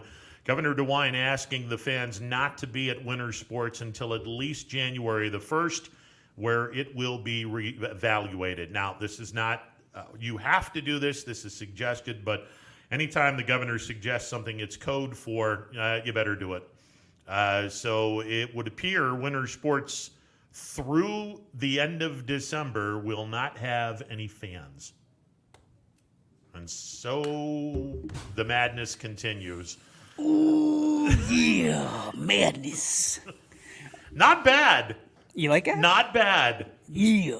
Not bad. Cup of coffee in the big time. Yeah. We're in a situation, and I'm sure that would admit that we're not supposed to be in. Yeah, but I'll tell you this, Governor DeWine and all you other people that are trying to run the macho man out of business. Let me tell you something right here and right now. Oh, yeah. Take it easy, Ronnie. We know your history with High strokes. school basketball will go on, and we'll have the people tuned into ysnlive.com. Oh, yeah. Gosh. Okay, that was. I was gonna say you need to take a breather. You need some water. Nah, I'm good. Gosh. Power hour. I can only imagine what we're going to be doing at 3:00. I can't wait. Yeah, these guys are going to be all amped up. Yeah, that's a petting zoo. Like the Power Hour, we're just a straight petting zoo. What is this today? You're always fond of National Day of what? What is today? Oh, apparently it's National YSN Day today. Jeez, today it's Governor DeWine telling the fans you're not allowed to be at their game day. Like I feel like he just gave us the crown. You know what I mean? Like, wow. For better or for worse, I feel like he just knighted us. You know, you are Sir Ron Podesta now. Congratulations. Well, thank you. Yes. Sir Michael Jordan in the back. I want to thank all the people and peace and love and all that other good stuff. Yeah, I got to go get ready for a show. All right, Power Hour is coming up momentarily. Again, before we get out of here, the breaking news per Governor DeWine, and it is a request, but, well, when the governor requests something, it's not really a request. Per Dana Balish, Governor DeWine has asked the fans not to be at winter sports, Scholastic Winter Sports, until at least January 1, where it will be reevaluated. Actually, that is not just Scholastic, it's everywhere. Winter sports should be without any fans until at least January 1st, where it will be reevaluated. Wow. Oh, boy. So, it's like I said, who's going to have the stones to sit back and turn away one of the kids' parents? By the way, you're not allowed to see your kid play per the Ohio rules. Damn. It just made a violent turn into Uglyville. All right, Power Hour is coming up next. We will be back tomorrow. By the way, no show Thursday, no show Friday as well. We're going to have Thanksgiving and Black Friday off. So tomorrow will be the last show of the week. Tomorrow we will have our normal guests from South Bend, Indiana. Brian Driscoll will be calling in. Brian Tolnar will have his last appearance as we put the wraps on the golf season. And John Vargo will be joining us from the Vindicator and the Tribune Chronicle. Power Hour is coming up next. Have a great